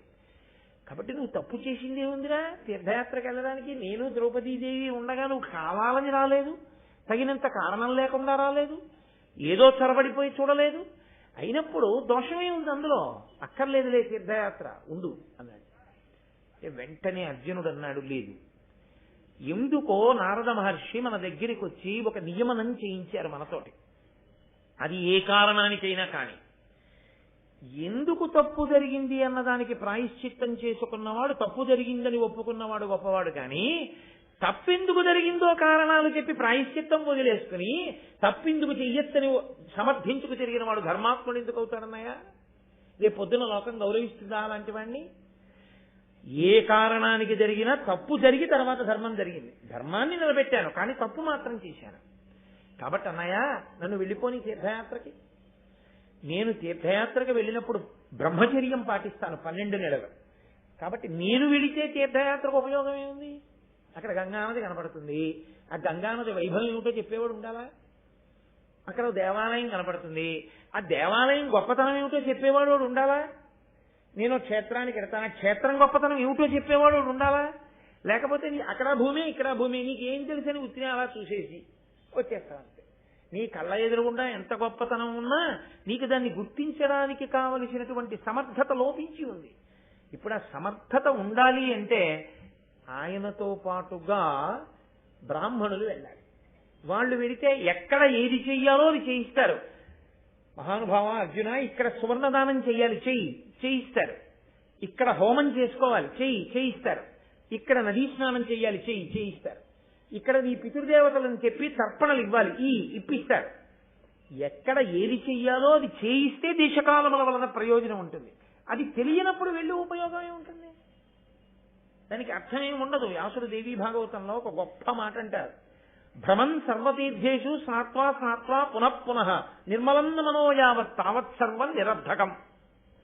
ఎందుకు వెళ్ళాడో ఆయనకే తెలియదు. కూర్చుని వెళుతుంటాడు, మునుగుతుంటాడు, కోపడుతుంటాడు, మళ్ళీ ఇల్లు గుర్తు తెచ్చుకుంటుంటాడు, ఇంటికి వచ్చేస్తాడు. ఎక్కడికి వెళ్ళారండి అన్నాడు అనుకోండి, వెళ్ళాను కానండి మీరు అలా అయితే హఠాత్తుగా నేనేం చెప్తానంటాడు. అక్కడ ఏం చూశారన్నారు అనుకోండి, అది తెలియదు. పోనీ చూశారా అన్నారు అనుకోండి, ఉండండి చెప్తానంటాడు అని వాళ్ళు ఆవిడ్ని పిలుస్తాడు. ఏదైనా చూసామా మనం ఇవన్నీ అంటున్నారు అంటాడు. ఆఖరణ ఏమంటారంటే ఈ మాట మీరు వెళితే చెప్పండి మీతో వస్తానంటాడు. కాబట్టి బ్రాహ్మణులతో కలిసి వెళ్ళాడు. వెళ్ళి చక్కగా ఎక్కడ ఏది చెయ్యాలో అది చేశాడు. గంగానదీ తీరమునకు వెళ్ళాడు. వెళ్ళి ఆ గంగమ్మని చూసి గంగాధర పింగజటా సంగమ మంగళ విశాల చటుల తరంగన్ గంగానది సేవించెను గంగా ద్వారమున విగత కల్మషుడగుచున్. గంగాద్వారం అంటే హరిద్వారం. అక్కడికి వెళ్ళి గంగని చూశాక గంగ పేరెత్తగానే నన్నయ్య గారికి పడినటువంటి పద్యం చూడండి. అది భక్తి, అది ఋషి యొక్క తత్వం రచనలో. గంగాధర పింగజట సంగమ మంగళ విశాల చటుల తరంగం. రామాయణం బాలకాండలో వాల్మీకి మహర్షి అంటారు, భవాంగపతితంతోయం పవిత్రమితి పస్పృశు అంటారు. భౌడైనటువంటి పరమశివుని యొక్క తలకి తగిలింది కాబట్టి గంగకంత శక్తి వచ్చింది అన్నాడు. అలా గంగాధరుని యొక్క ఎర్రని జటలకి తగిలి కింద పడినటువంటి ఆ గంగని చూసి అబ్బా గంగ అన్నాడు. అసలు ఏమిటో కానండి, అసలు ఆ గంగ అనేటప్పటికీ కుంభాభిషేకం అయిపోగానే ఒక్కసారి కాశీ వెళ్ళిపోదాం ఏమిటనిపిస్తుంది. అసలు ఆ గంగా మీరు ఆలోచించండి. ఇప్పుడు ఇవాళ సభంతా అయిపోయిన తర్వాత మీ అందరి మీద గంగ చల్లుతాట అన్నారనుకోండి, ఎంత పొంగిపోతారో. ఎన్నో నదులు ఉండొచ్చు, నేను తక్కువ చేసి మాట్లాడలేదు. కానీ గంగయే. శంకర భగవత్పాదులంతటి వారు గంగాష్టకం అని గంగ మీద అష్టకం చేశారు. బహుశా నాకు తెలుసున్నంత వరకు, నేను చూసినంత వరకు ఏ నదికి కూడా ప్రతిరోజు కొన్ని వందల సంవత్సరాల నుంచి ప్రతిరోజు సాయంకాలం దేవాలయంలో కూడా అంత పూజ జరుగుతుందో జరగదో కానీ అంత గొప్ప పూజ జరిగి అంత పెద్ద ఎత్తున నీరాజనాలు ఎత్తి దానికోసం పెద్ద శిక్షణ చేయించి శరీరాలు కండలు తిరిగిన వాళ్ళు ఒక 25 మందో ఎంతమందో నిలబడి ఒకేలా తిప్పుతూ ఏదో సన్యాసి దండ విన్యాసం చేసినట్టు ఆ హారతులు తిప్పుతూ ఎదురుగుండా వెడుతున్నటువంటి నదికి హారతులు ఎత్తుతుంటే కొన్ని వందల మంది పడవలలో అటు కూర్చుని ఆ గంగ హారతి గంగ పాటలు భజన చేస్తూ పొంగిపోయి గంగా స్నానం చేశామని గంగ నీళ్లు పట్టుకొచ్చి ఇంకోళ్ళకి ఇస్తే ఎంత ఉపకారం చేశారండి అని డబ్బా ఇంట్లో పెట్టుకుని ఎందుకైనా మంచిది గంగ చల్లుకుంటే మంచిదేమో అని అనిపించినప్పుడు డబ్బా బదలగొట్టి గంగ చల్లుకుంటారు. అలాంటి నది నాకు తెలిసి ఈ భూమండలం మొత్తం మీద ఇంకొక నది లేదు. అటువంటి గంగ పుట్టిన దేశంలో పుట్టడమే అదృష్టం. అందుకే ఆ గంగ పేరెత్తేటప్పటికే నన్నయ్య గారు కూడా అదే మాట అంటారు, గంగాధర పింగజటా సంగమ మంగళ విశాల చెటుల తరంగం. ఆ తరంగములతో కూడినటువంటి ఆ గంగాని సేవించేట.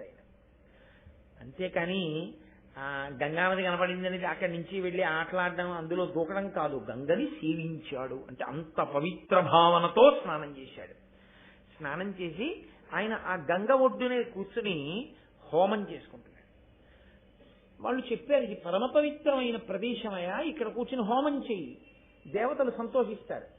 హోమగుండం పెట్టుకున్నాడు, కూర్చున్నాడు, చక్కగా బ్రాహ్మణులు మంత్రం చెప్తున్నారు, ఆయన స్వయంగా వేదం చదువుకున్నాడు, అందులోకి హోమంలోకి హవిస్సులు ఇస్తున్నాడు.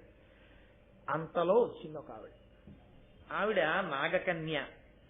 ఆవిడ పేరు ఉలూచి. ఆ ఉలూచి ఐరావత వంశం. మీకు నేను మొట్టమొదట్లో ఆ జనమేజయ సర్పయాగ సమయంలో ఉదంకుడు వెళ్లి ప్రార్థన చేసినటువంటి సర్ప జాతులలో ఆ జాతి ఒకటి. వాళ్ళు స్వేచ్ఛగా 3 లోకములలో తిరుగుతారు. అలా తిరగగలిగినటువంటి ఐరావత వంశంలో కౌరవ్యుడు అనబడేటటువంటి ఒక నాగరాజు యొక్క కుమార్తె ఆమె, ఆ ఉలూచి. ఆ నాగకన్యక మనుష్య రూపాన్ని ధరించి వచ్చి గంగా తీరంలో అర్జునుడిని చూసింది. ఆవిడ ఎంత శక్తివంతురాలో తెలుసా అండి. ఆవిడ ఉత్తర క్షణంలో అర్జునుడు హోమం చేస్తున్న హోమగుండాన్ని కలిపి మాయం చేసి ఇద్దరినీ కలిపి తన మేడలోకి తీసుకెళ్ళిపోయింది. ఆయన ఇలా స్వాహ అని చూసేటప్పటికి మేడలో ఉన్నాడు. కానీ గొప్పతనం ఏమిటో తెలుసా అండి, పక్కన నిలబడి ఉలూచి చూస్తోంది. ఈయన ఏమిట్రా గంగ ఒడ్డున కాశీలో హోమం చేస్తున్నావాడిని ఇంత మేడలోకి వచ్చాను ఏమిటని తల తిప్పాడు. ఉలూచి తనని తాగేస్తున్నట్లు చూస్తోంది. ఆయన ఒక నవ్వు నవ్వాడు. ఆయన లేవలేదు హోమం దగ్గర నుంచి. ఆయన హోమం పూర్తి చేశాడు. అది వాళ్ళ ధర్మం. ఇది మేడేమిటి, అల్లరేమిటి, తీసుకురావడం ఏమిటి, నువ్వెవరు, ఈ ప్రశ్న వేయలేదు హోమాన్ని ఆపి. ఆయన హోమాన్ని ముందు పూర్తి చేశాడు. భారతం చదువుకున్న వాడిలో ఒక మార్పు రావాలి. మనము చేస్తాం సత్యనారాయణ వ్రతం. మీరు ఎప్పుడైనా సత్యనారాయణ వ్రతాలు జరిగిన ప్రదేశాలకు వెళ్ళండి, మీకు చాలా బాధ కలుగుతుంది. కొన్ని చోట్ల సత్యనారాయణ వ్రత మంటపం ఉంటుంది. అక్కడ అందులో అష్టదిక్పాలకులు ఉంటారు. అందులో సార్వభౌముడైన సత్యనారాయణుడు ఉంటాడు. అందులో నవగ్రహాల్ని ఆవాహయామి, స్థాపయామి, పూజయామి అని మంత్రంతో పిలుస్తారు. వాళ్ళందరూ నేల మీద ఉంటారు. వీడు ఓ కుర్చీ వేసుకుని ఎదురుగుండా కూర్చుంటాడు. అంత నేల మీద కూర్చోలేని వాడు అయితే గడప దాటి ఇంకో గదిలో కూర్చోవాలి. సత్యనారాయణ స్వామి వారి వ్రతమంటపం ఉండగా ఎదురుగుండా కుర్చీలో కూర్చోడానికి కాల్సనా నీ భక్తి? అదే భక్తి, అదే కూర్చునే విధానం. ఎక్కడికి వెళ్ళండి, నాకు అందుకే సత్యనారాయణ స్వామి వారి వ్రతం రండి అంటే వెళ్ళడానికి భయం. అలాగే కూర్చుంటారు. ఏ ఇంటికి వెళ్ళండి అలాగే కనపడుతుంది తప్ప కూర్చోలేడండి అని వాడు గడప దాట అవతల కూర్చుని భక్తితో మంత్రం వింటూ వాడు ఒక్క నాటి కూర్చోడు. వాడి పెద్దరికం కాలిపోతుందని అక్కడికే వచ్చి కుర్చీ వేసుకుంటాడు వాడు. అలా కూర్చోపోతే వాడి పెద్దరికం పోతుంది. ఈ వ్రతం చేసేవాడు వచ్చిన వాళ్ళందరినీ చూసి వచ్చారా కూర్చో, ఆయన ఉప్మా పెట్టవే అంతే. ఏమిటి వ్రతం నేను చేసింది? ఈ వెర్రావిడు మాత్రం ఆ తామలపాకు, అక్షత, డబ్బు పట్టుకెళ్ళి ఇస్తూ ఉంటుంది. వీడు ఆయన ఇలా వేలు చూపిస్తుంటాడు, గుడ్డేడిని చూపించినట్టు చూపిస్తే ఇక్కడ వేలు పెడితే అక్కడ ఆకేసి ఆకు మీద ఒక్క అక్షత వేసి వీడి దృష్టి అంతా దేని మీద ఉంటుందంటే వచ్చిన వాళ్ళ మీద ఉంటుంది. ఆ వచ్చిన వాడు అంతకన్నా గొప్పవాడు. వాడు మళ్ళీ వెంటనే వెళ్ళిపోవాలి, ఏదో వాడికి అర్జెంట్ పని ఉంటుంది, ఎప్పుడు వాడికి అర్జెంట్ పని. అందులో వాడు వస్తూనే వీడి చేతిలో ఒళ్ళో ఎప్పుడు ఏం పెట్టేద్దామని చూస్తుంటాడు. ఇంకా వీడి ఒళ్ళో పెట్టగానే వీడికి నమస్కారం చేయకపోతే వీడికి భూతతృప్తి అవ్వదు. అందుకని సత్యనారాయణ స్వామి అక్కడే ఉంటాడు, వీడు ఆ మంటపాన్ని తంతునించుంటాడు. వీడు ఏమన్నా కొంచెం పక్కకి పెట్టండి కాళ్ళు అండవు, మంటపం తంతున్న వాడి కాళ్ళకి వీడి దండం పెడతాడు. సత్యనారాయణ స్వామి వారు వీడి కోరికలన్నీ తీర్చేయాలి. ఆయన్ని పూజించారా అవమానించారా? వీడు ఎందుకు తీరుస్తాడు కోరికలు? ఏది భక్తి, ఏది బూడిదెక్కడ? ఒక పని చేస్తే శాశ్రద్ధ కవితా సిద్ధి యయా వస్తూపలభ్యతే అంటారు శంకరాచార్యుల వారు. నువ్వు ఒక పని చేస్తే దాని యందు మగ్నుడవు కావాలి, శ్రద్ధతో చెయ్యాలి. ఆ శ్రద్ధ లేకుండా, ఆ ఆస్తిక్య బుద్ధి లేకుండా ఏదో చేస్తున్నామంటే చేస్తున్నామని చేసేటటువంటి పూజలు, ఏదో చేస్తున్నామంటే చేస్తున్నామనేటటువంటి భగవత్ సంబంధమైన కార్యాలు పరమ అసహ్యంగా ఉంటాయి. అవి తంతు కింద ఉంటాయి కానీ భక్తితో చేసేటటువంటి ఈశ్వర క్రియాకలాపం కింద ఉండవు. అది అర్జున భక్తి అంటే. అకస్మాత్తుగా మేడలోకి మార్చేసిన ఆవిడ ఆయన హోమమే పూర్తి చేశాడు. హోమం పూర్తి చేసి, ఎవరు నువ్వు, నన్ను ఎందుకు తీసుకొచ్చావు ఈ మేడలోకి అని అడిగాడు. ఆవిడ చిరునవ్వు, ఆవిడ చూపు బట్టి తెలుసుకోలేనంత అమాయకుడు అర్జునుడు కాడు. ఆవిడంది, నీ గుణములు తొల్లియు నాగీగీతములందు విని తగిలి ఇప్పుడు మనోరాగమున చూడగంటిని భాగీరథి యందు నిన్ను పరహిత చరిత. అర్జున అని పిలవలేదు. ఉలూచి ఒక పెద్ద మెరుపు మహాభారతంలో. ఉలూచి లేకపోతే అసలు బహుశః ఏమి పరమయదార్థం అర్జునుడు నరకానికి వెళ్ళిపోతాడు. ఉలూచిని పెళ్లి చేసుకున్నాడు కాబట్టి అర్జునుడు నరకానికి వెళ్ళలేదు. ఆవిడ అంతటి శక్తివంతురాలు, అంతటి గొప్ప తల్లి. ఎందుకు అలా జరిగింది అన్నది నేను మీకు ఎదర చూపిస్తాను, ఒక ఘట్టంలో కలిపి చెప్తాను. ఇందులోది కాదు కానీ అశ్వమేధ పర్వంలోది. అశ్వమేధ పర్వం అంటే ఇంచుమించుగా చిట్ట చివరికి వెళ్ళిపోతే భారతంలో వస్తుంది. కానీ నేను మీ యొక్క సౌకర్యం కోసం ఇవాళ ఉలూచి గొప్పతనాన్ని చూపించడానికి నేను ఆ వైభవాన్ని చూపిస్తాను, అక్కడ కలిపి చెప్తాను.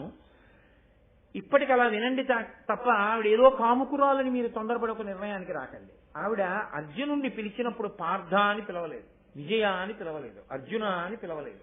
ఆవిడ ఏమని పిలిచిందంటే పరహిత చరిత అని పిలిచింది. పరుల యొక్క హితమును కోరి ప్రవర్తించేటటువంటి వాడా అని పిలిచింది. ఏమిటి, ఎందుకు అలా పిలవడం అంటే, ఆయన ఎందుకు వచ్చాడు గంగా ఒడ్డుకి? తీర్థయాత్ర చేస్తూ. తీర్థయాత్రకి ఎందుకు వచ్చాడు? అన్నగారు ద్రౌపది కలిసి ఉండగా చూడటం వల్ల. అన్నగారు ద్రౌపది కలిసి ఉన్నారు, వెళ్ళవద్దని ఆగినవాడు మళ్ళీ లోపలికి ఎందుకు వెళ్ళాడు? బ్రాహ్మణుడికి గోవులు పోయాయని. బ్రాహ్మణుడి గోవులు తెచ్చి ఇవ్వడంలో గబుక్కులు లోపలికి వెళితే ద్రౌపదీదేవితో అన్నయ్య గారు కనిపిస్తే తీర్థయాత్రకు వెళ్ళిపోవడానికి సిద్ధపడ్డాడు. 12 నెలలు బ్రహ్మచర్యం చేసి తీర్థయాత్ర చేయడానికి ఎందుకు సిద్ధపడ్డాడు? పేరూరు తెలియని ఒక బ్రాహ్మణుడి గోవులు తెచ్చివ్వడం కోసం. ఇంతకన్నా పరహిత చరిత్రుడెవరు?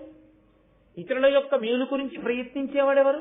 అంటే ఉలూచి ఎంత అవగాహన కలిగి మాట్లాడుతోంది. ఏదో యథాలాపంగా ఓ అర్జున ఓ విజయ అనకూడదా? ఆ పద్యంలో ఆవిడ అర్జునుణ్ణి అలా సంబోధించింది. ఓ పరహిత చరిత, నీవు నీ గుణములు తొల్లియు నాగీగీతములందు విని. నాగులు ఆ నాగలోకంలో ఉండేటటువంటి పాముల రూపంలో ఉండేటటువంటి వాళ్ళు ఎప్పుడూ నీ యొక్క గుణములను గురించి, నీ వైభవం గురించి పాటలు పాడుతూ ఉంటారు. అవి విని నా మనసు నీ యందు లగ్నమైంది. అందుకని నిన్ను చూడాలనుకున్నాను. భాగీరథీ నది ఒడ్డున, గంగానది ఒడ్డున నువ్వు హోమం చేస్తూ కూర్చుని కనపడ్డావు. నిన్ను చూడగానే నా మనసు నీ యందు అనురక్తమైంది. కాబట్టి నిన్ను నా మేడకి తెచ్చేసుకున్నాను. నేను నిన్ను కోరేది ఏమిటో తెలుసా? నేను నీ వలన సంగమ సుఖాన్ని అపేక్షిస్తున్నాను. కాబట్టి నువ్వు నాకు అటువంటి కృప ఇవ్వవలసినది అని అడిగింది. ఆయన అన్నాడు, ఎప్పుడూ ధర్మమేనండి వాళ్ళ తాపత్రయం అంతా, ఎప్పుడూ ధర్మమే వాళ్ళకి. అర్జునుడు అన్నాడు, 12 మాసిక వ్రతము సలుపుదు తరుణి మా ఎన్న ఆదేశమున చేసి సర్వతీర్థములాడుచు బ్రహ్మవాదుల సంగతి బ్రహ్మచర్య సువ్రతుడనయ్యుండి నీదు మనోరథమిట్లు సలుపంగా నేర్తునేనిప్పుడు. నేను మా అన్నగారు ఆజ్ఞాపించే వచ్చాను ఇలా తీర్థయాత్రల కోసం. మరి వాళ్ళ అన్నగారికి ముందు చెప్పాడు వద్దన్నారు, వెడతానన్నాడు. సరే వెళ్ళు అన్నాడు కదా ఆయన. అందుకని తీర్థముల యందు స్నానం చేయడానికి వచ్చాను, బ్రహ్మవాదులతో కలిసి వచ్చాను, బ్రహ్మచర్య వ్రతంలో ఉన్నాను. ఈ 12 నెలలు నేను బ్రహ్మచర్య వ్రతంలో ఉంటాను. అటువంటి వ్రతంలో ఉన్నవాణ్ణి నేను ఎలా నీకు సంగమ సుఖాన్ని ఇవ్వగలను? అది కుదరదు కదా, నేను ఈ వ్రతంలో ఉన్నాను కదా. ఆవిడ అంతకన్నా పెద్ద ధర్మ సూక్ష్మం ఒకటి చెప్పింది. అన్ని ధర్మములలోకి సర్వోత్కృష్టమైన ధర్మం ఏదో తెలుసా అర్జున? నీకు తెలియనిది కాదు, ప్రాణిని రక్షించటమే. నువ్వు నాతో సంగమించకపోతే మన్మథ జ్వరము చేత నా శరీరం పడిపోతుంది, నేను చనిపోతాను. అప్పుడు ప్రాణిహింస చేసిన పాపం నీ ఖాతాలో పడదా? కాబట్టి ఒక ప్రాణిని రక్షించడానికి నువ్వు నాతో సంగమిస్తే దీని వలన నీ బ్రహ్మచర్య వ్రతమునకు దోషము రాదు. ఆయన అంగీకరించాడు. అంగీకరించి ఆ రాత్రి ఆ మేడలో ఆమెతో కలిసి ఉండి మరునాడు ఉదయం బయలుదేరి కాశీపట్టణానికి దింపించింది ఆవిడ. ఒక్క రాత్రి ఆమెతో ఉన్నందుకు గాను ఆమెకి సత్యగర్భమునందు ఒక కుమారుడు జన్మించాడు. ఆయన పేరు ఇరావంతుడు. ఆ ఇరావంతుడు అన్న కొడుకు ఒక్కడు పుట్టగానే ఆవిడ హిడింబలాగే సంతృప్తి పడిపోయింది. నేను అర్జునుడి భార్యని, నేను అర్జునుని వలన కుమారుని కన్నాను, పొంగిపోయిందంటే. ఉలూచి చాలా పెద్ద మెరుపు అంతే. ఇక మళ్ళీ ఉలూచి కనపడదు. ఎక్కడ కనపడుతుందంటే ఇక్కడ విడిచిపెట్టిన ఉలూచి మొట్టమొదట ఆది పర్వంలో వచ్చింది, మళ్ళీ అశ్వమేధ పర్వంలో కనపడుతుంది. ఈ మధ్యలో ఎక్కడా కనపడదు. కానీ ఆవిడ అశ్వమేధ పర్వంలో కనపడ్డ తర్వాత పరదేవత ఎందుకు ఇక్కడ కలిపిందో మనకు అర్థమవుతుంది. ఆవిడ ఎందుకంత కామ ప్రచోదనం చేసిందో అర్థమవుతుంది. సరే, నేను ఎదర ఒక ప్రత్యేకమైన ఘట్టంలో దీన్ని కలుపుతాను, అక్కడ సమన్వయం అవుతుంది. కాబట్టి ఆ తరువాత ఆయన గంగానది దగ్గర నుంచి బయలుదేరాడు, నైమిషారణ్యానికి వెళ్ళాడు, అక్కడ జగన్నాథుణ్ణి సేవించాడు. అక్కడి నుంచి తూర్పు సముద్ర తీరంలో ఉన్నటువంటి పూరి జగన్నాథ స్వామి వారిని సేవించాడు. అప్పటికి పూరి అన్న పేరుతో లేదు, తూర్పు సముద్ర తీరమునందున్న జగన్నాథ క్షేత్రము, దాన్ని చూశాడు. మహేంద్ర పర్వతానికి వెళ్ళాడు. దక్షిణ భారతదేశం వైపుకు వెళుతూ ఇదిగో మన ప్రాంతానికి వచ్చాడు అర్జునుడు. వచ్చి నన్నయ్య గారు స్వయంగా రాసిన మాటలండి. దక్షిణ గంగనా దద్దయు నొప్పిన గోదావరియు జగదాది అయిన భీమేశ్వరంబును బెడగగుతున్న శ్రీపర్వతంబును చూచి ఉర్విలోన అనఘమై శిష్టాగ్రహార భూయిష్టమై ధరణీ సురోత్తమాధ్వర విధాన పుణ్య సమృద్ధమై పొలుచు వేంగీదేశ విభవంబు చూచుతూ విభుడు దక్షిణాంబురాశి తీరంబున కరిగి దురితహారి అయిన కావేరీ మహాసముద్ర సంగమంబున భూసురేశ్వరులకు అభిమతార్థ దానంబు చేసి కృతార్థుడగుచు. ఆ అర్జునుడు అక్కడి నుంచి బయలుదేరి గోదావరి నదిలో స్నానం చేయడానికి వచ్చాడు. ఇక్కడ గోదావరి నదిలో స్నానం చేసి దక్షిణ గంగా అని పేరు. ఆ గోదావరిలో స్నానం చేసి ఈ జగత్తుకంతటికి మొట్టమొదటిగా అన్నంత వైభవాన్ని పొందినటువంటి భీమేశ్వర క్షేత్రాన్ని చూశాడు. భీమేశ్వర క్షేత్రాన్ని చూసి అక్కడ నుంచి శ్రీపర్వతం శ్రీశైలం వెళ్లి మల్లికార్జున లింగాన్ని సేవించాడు. అక్కడ నుంచి ఉర్విలో ఈ భూమిలో ఉండేటటువంటి విశిష్టమైన అగ్రహారములు, దేవాలయములు మొదలైనవన్నీ చూస్తూ పుణ్య సమృద్ధమైనటువంటి వేంగీ దేశమునకు వెళ్ళాడు. అక్కడ నుంచి దక్షిణ తీరానికి వెళ్లి కావేరీ సముద్రము రెండూ కలిసేటటువంటి సంగమ స్థానం దగ్గరికి వెళ్ళాడు. అక్కడ స్నానం చేసి బ్రాహ్మణులకు విశేషమైనటువంటి దానములు చేసి కృతార్థుడనయ్యాను అని అనుకున్నాడు. 12 నెలలు పూర్తయిపోయి 13వ నెల వచ్చేసింది. అంటే ఆయన పట్టవలసినటువంటి బ్రహ్మచర్య వ్రత దినములు పూర్తయిపోయి ప్రత్యక్షమై ఏం కావాలని అడిగాడు. సంతానము అన్నాడు. ఆయన అన్నాడు, నీ వంశంలో ప్రతి రాజుకి ఒక్క మగపిల్లాడే ఉంటూ ఉంటాడు, ఒక్క సంతానమే ఉంటూ ఉంటుంది. అప్పటి నుంచి మా వంశంలో ఒక్క కొడుకు వినా పిల్లలు పుట్టరు. కానీ విచిత్రం ఏమైందంటే ఇక్కడండి పరదేవత ఎన్ని మలుపులు తిప్పేస్తోందో చూడండి భారతాన్ని. కంటికి కనపడకుండా ఈశ్వరుడు ఎందుకు ఇన్ని మలుపులు తిప్పుతాడో మీరు అర్థం చేసుకోవాలి. ఇప్పటి వరకు కొడుకులే పుట్టినటువంటి వంశంలో అర్జునుడు కోసమేనా అన్నట్లుగా కొడుకు పుట్టకుండా కూతురు పుట్టింది. ఆమె పేరు చిత్రాంగద. కాబట్టి ఇప్పుడు నా వంశాభివృద్ధి ఈమె మీదే ఆధారపడింది. ఈమెను నీకు ఇచ్చి నేను వివాహం చేస్తాను, నాకు అభ్యంతరం లేదు. ఈమెకి నీకు కొడుకు పుడితే ఏదో కారణ జన్ముడు అవ్వాలి. అవ్వకుండా ఉత్తినే ఎందుకు ఆడపిల్ల పుట్టేట్టు చేస్తాడండి పరమేశ్వరుడు? అక్కడ ఏదో ఉందన్నమాట రహస్యం. కాబట్టి ఈమెని నీకు ఇచ్చి వివాహం చేస్తాను, కానీ నువ్వేం చేయవలసి ఉంటుందో తెలుసా? ఇందు పుట్టిన సుతుడు మాకిందు వంశ్య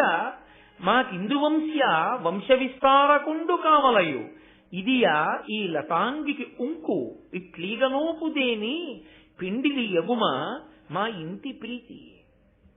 నీవు మాకే ఒక శుల్కం ఇవ్వవలసి ఉంటుంది. ఏమిటా శుల్కం అంటే, ఈ చిత్రాంగదిని నీకిచ్చి వివాహం చేస్తే మీ ఇద్దరికీ పుట్టేటటువంటి కొడుకుని నాకు కొడుకుగా వదిలిపెట్టేసేయాలి. అంటే దౌహిత్రుడే కొడుకుగా ఉండిపోతాడు. కాబట్టి కొడుకుగా నాకు విడిచిపెట్టాలి. అలా విడిచిపెడితే నేను ఈ అమ్మాయిని ఇచ్చి నీకు వివాహం చేస్తాను. అర్జునుడు అన్నాడు, తప్పకుండా వంశకర్త అవుతాడు.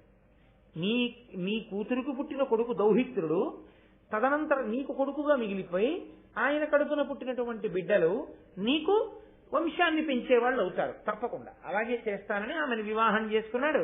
ఆమెను వివాహం చేసుకున్నటువంటి కారణం చేత బభ్రువాహనుడు అనబడే పిల్లవాడు పుట్టాడు. ఇక్కడ వచ్చింది కథలో పెద్ద మలుపు. మళ్ళీ ఎక్కడ తిరిగిందో తెలుసా అండి? మలుపంతా మహాభారతంలో అశ్వమేధ పర్వంలో తిరిగే ఇవన్నీ. మహాభారతంలో కురుక్షేత్ర సంగ్రామం అంతా అయిపోయింది. అయిపోయిన తర్వాత రాజ్యం అంతా ధర్మరాజు గారికి వచ్చేసింది. ధర్మరాజు గారికి పట్టాభిషేకం అయిపోయింది. అయిపోయిన తర్వాత ఆయన అశ్వమేధయాగం చేస్తున్నాడు. అశ్వమేధయాగం చేస్తే గుర్రాన్ని విడిచిపెడతారు కదా, ఆ గుర్రాన్ని రక్షిస్తూ వెళ్ళాలి. దాన్ని పట్టుకునే ప్రయత్నం ఎవరు చేస్తారో వాళ్లతో రక్షకుడుగా వెళ్ళిన వాడు యుద్ధం చేయాలి. అర్జునుడు వెడుతున్నాడు ఆ గుర్రం వెనకాల. ఆ గుర్రం అటు తిరిగి ఇటు తిరిగి మళ్ళీ ఈ బభ్రువాహనుడి యొక్క తండ్రి గారు ఏ ఊళ్ళో ఉన్నారో, బభ్రువాహనుడి యొక్క తాతగారు ఏ ఊళ్ళో ఉన్నారో అక్కడికే వచ్చాడు. ఆ మణిపురం అనబడేటటువంటి రాజ్యంలోకే వచ్చాడు అర్జునుడు ఆ గుర్రం వెనకాల. ఆ గుర్రం వెళ్ళింది ఆ దారిలో ఆయన వచ్చాడు. అప్పటికి బభ్రువాహనుడు ఉన్నాడు ఆ రాజ్యంలో.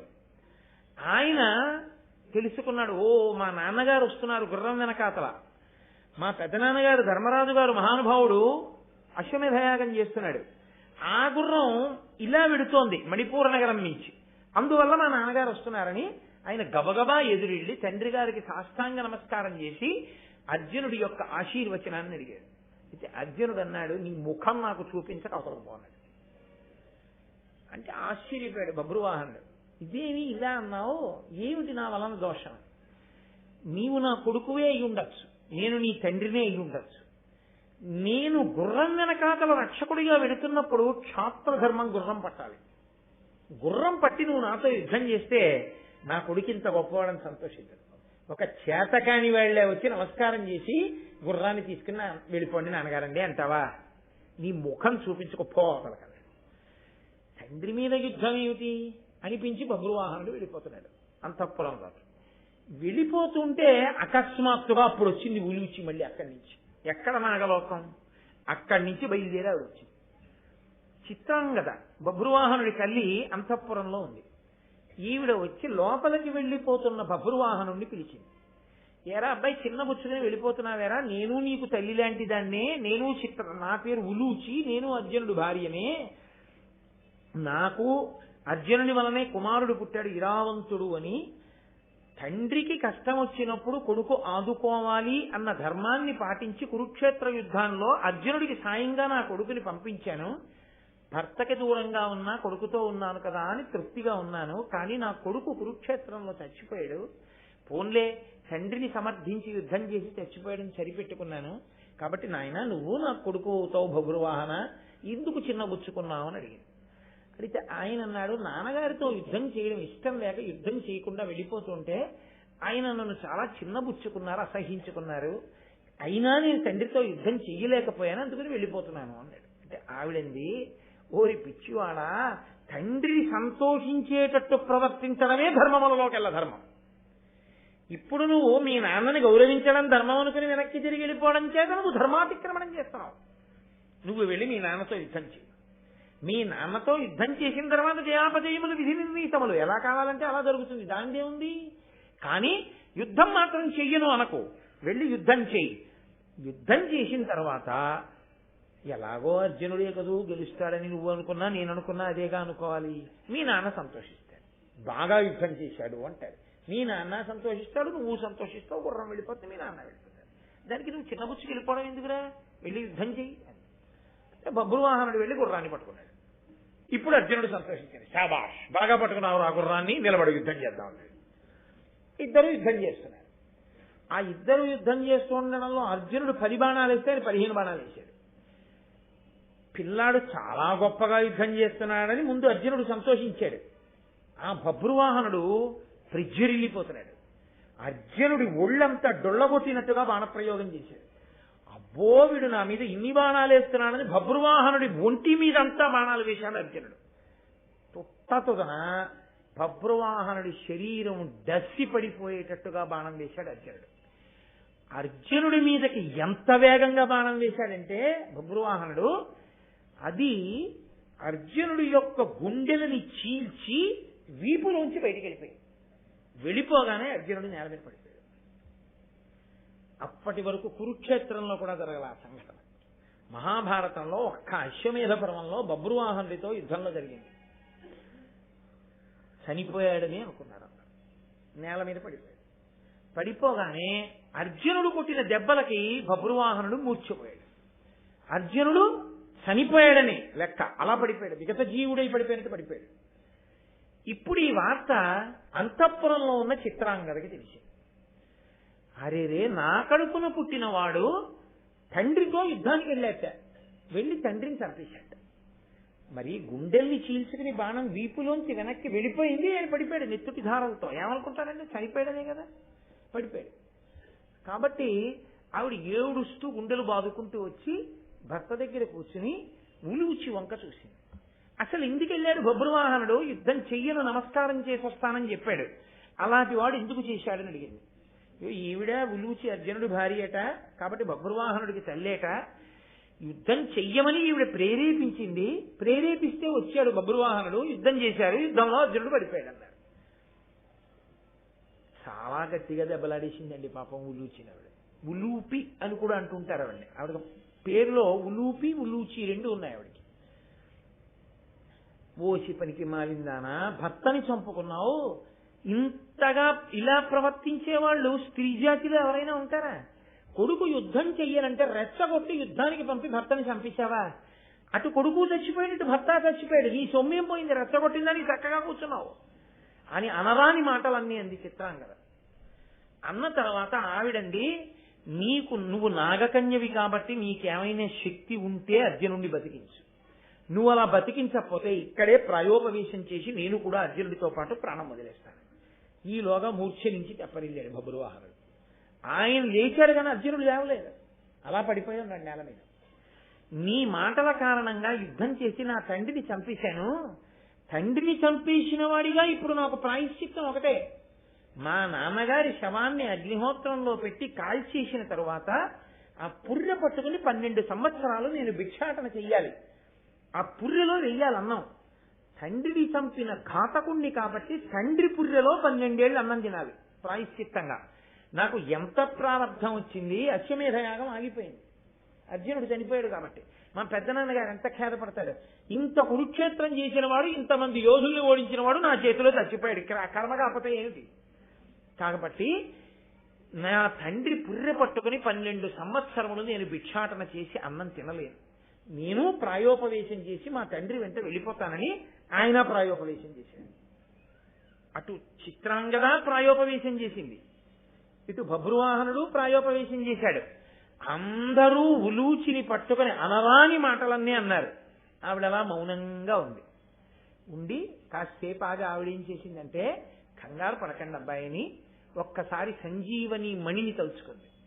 ఆవిడకున్నటువంటి శక్తి చేత ఆ మణి వెంటనే వచ్చి ఆవిడ చేతిలోకి వచ్చింది.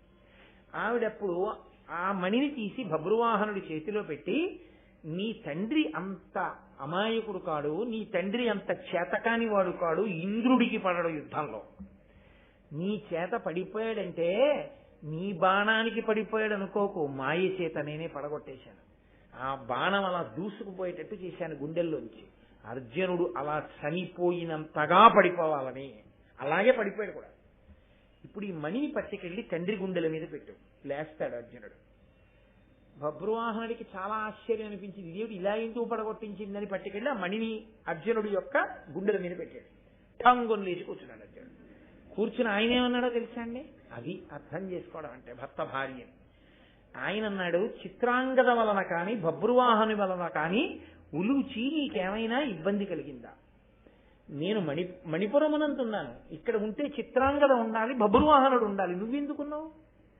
నీకు వీళ్ళ వలన ఏమీ ఇబ్బంది కలగలేదు కదా అని అడిగాడు. అంటే ఆవిడంది, నాకు ఏ ఇబ్బంది కలగలేదు, నేను మీకోసమే ఇంత దూరం వచ్చానంది ఆవిడ. ఏం జరిగింది, ఎందుకు వచ్చావు అని అడిగాడు. అడిగితే అప్పుడు ఆవిడ చెప్పింది, నీవు కురుక్షేత్ర సంగ్రామం జరిగిన రోజులలో భీష్మాచార్యుల వారి ఎదురుగుండా నిలబడి బాణప్రయోగం చేసి చంపలేక ఆఖరికి ఆయన శిబిరంలో ఉన్నప్పుడు పాండవులందరూ వెళ్ళి అడిగారు, తాతా నువ్వు యుద్ధ భూమిలో ఉంటే మేము ఇంకా యుద్ధం చేయలేము, తాతా నువ్వు ఎలా చచ్చిపోతావని అడిగారు. ఇంత కష్టపడి వంశాన్ని పెంచి వృద్ధుడైపోయాడు, ఆయన యుద్ధంలో నిలబడితే ఓడించగలిగిన మొనగాడు లేడు. ఆయన అన్నాడు, నేను బడలిపోయానురా, ఇంకా ఎంతకాలం ఈ దెబ్బలాటలు చూడగలను, పెద్దవాడిని అయిపోయాను, ఒక పని చేయి, నా ఎదురుగుండా నిలబడి యుద్ధం చేసినంత కాలము నా మీద బాణం వేసి కొట్టగలిగిన వాడు, నన్ను పడగొట్టగలిగిన వాడు లేడు. నా ఎదురుగుండా ఆడదై పుట్టి మగవాడిగా మారిన వాడు వచ్చి నిలబడినా, కవచం లేనివాడు నిలబడినా, అలాంటి వాళ్ళు ఉంటే నేను యుద్ధం చేయను. కాబట్టి ఆడదై పుట్టి మగవాడిగా మారిన వాడు శిఖండి, వెళ్ళిపోయిన అంబండి, ఇదంతా అది మళ్ళీ ఓ పెద్ద ఆఖ్యానం ఎదర ప్రవాల్లో వస్తుంది. కాబట్టి ఆ శిఖండిని తెచ్చి నీ ఎదురుగుండా నించోపెట్టుకో. శిఖండిని చూస్తే నేను బాణం వేయను, ధనస్సు వదిలిపెట్టేస్తాను. నేను ధనస్సు వదిలిపెట్టేసిన తర్వాత నీ గాంధీవంలోంచి శిఖండి చాకు నుంచి బాణాలు కొట్టు. ఎలా కొట్టాడో తెలుసా అండి? ఒళ్ళంతా బాణములు దిగిపోయాయి. ఆ భీష్ముడు రథంలోంచి డుల్లి కింద పడితే అంపశయ్య మీద బాణాల మీద అలా పడుకున్నాడు. అంతలా కొడితే పడిపోయినటువంటి భీష్ముడు తదనంతర కాలమనందు ఉత్తరాయణ పుణ్యకాలంలో మాఘమాసంలో అష్టమి తిథి నాడు తన శరీరాన్ని విడిచిపెట్టేశాడు. బొట్టన వేలు దగ్గర నుంచి ప్రాణాలని వెనక్కి లాగేశాడు. యోగ విద్యతో లాగేసి విష్ణు సహస్రనామ స్తోత్రం చేసి శ్రీకృష్ణ భగవానుడు ఎందుకు కలిపేశాడు ప్రాణాలని. శాంతి పర్వంలో వాళ్ళు వెళ్ళడం, మాట్లాడుకోవడం, అవన్నీ ఆ భీష్ముడు చెప్పిన విషయాలు. అందుకే ఎంత అశాంతి ఉన్నవాళ్ళు శాంతి పర్వం చదువుకోండి అంటారు.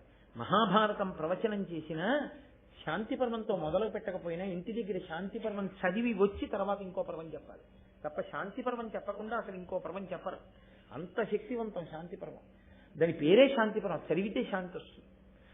కాబట్టి అటువంటి భీష్మాచార్యుల వారు శరీరాన్ని విడిచిపెట్టేశాడు. విడిచిపెట్టేసిన తర్వాత ఒకప్పుడు నేనేం చేశానంటే, యుద్ధం అంతా అయిపోయింది, ధర్మరాజుకు పట్టాభిషేకం అయిపోయింది, అమ్మయ్యా మా ఆయన గెలిచాడు అని నేను సంతోషంతో ఒక రోజున విహారం చేసి గంగా నదిలో స్నానం చేయడం కోసం వెళ్ళాను.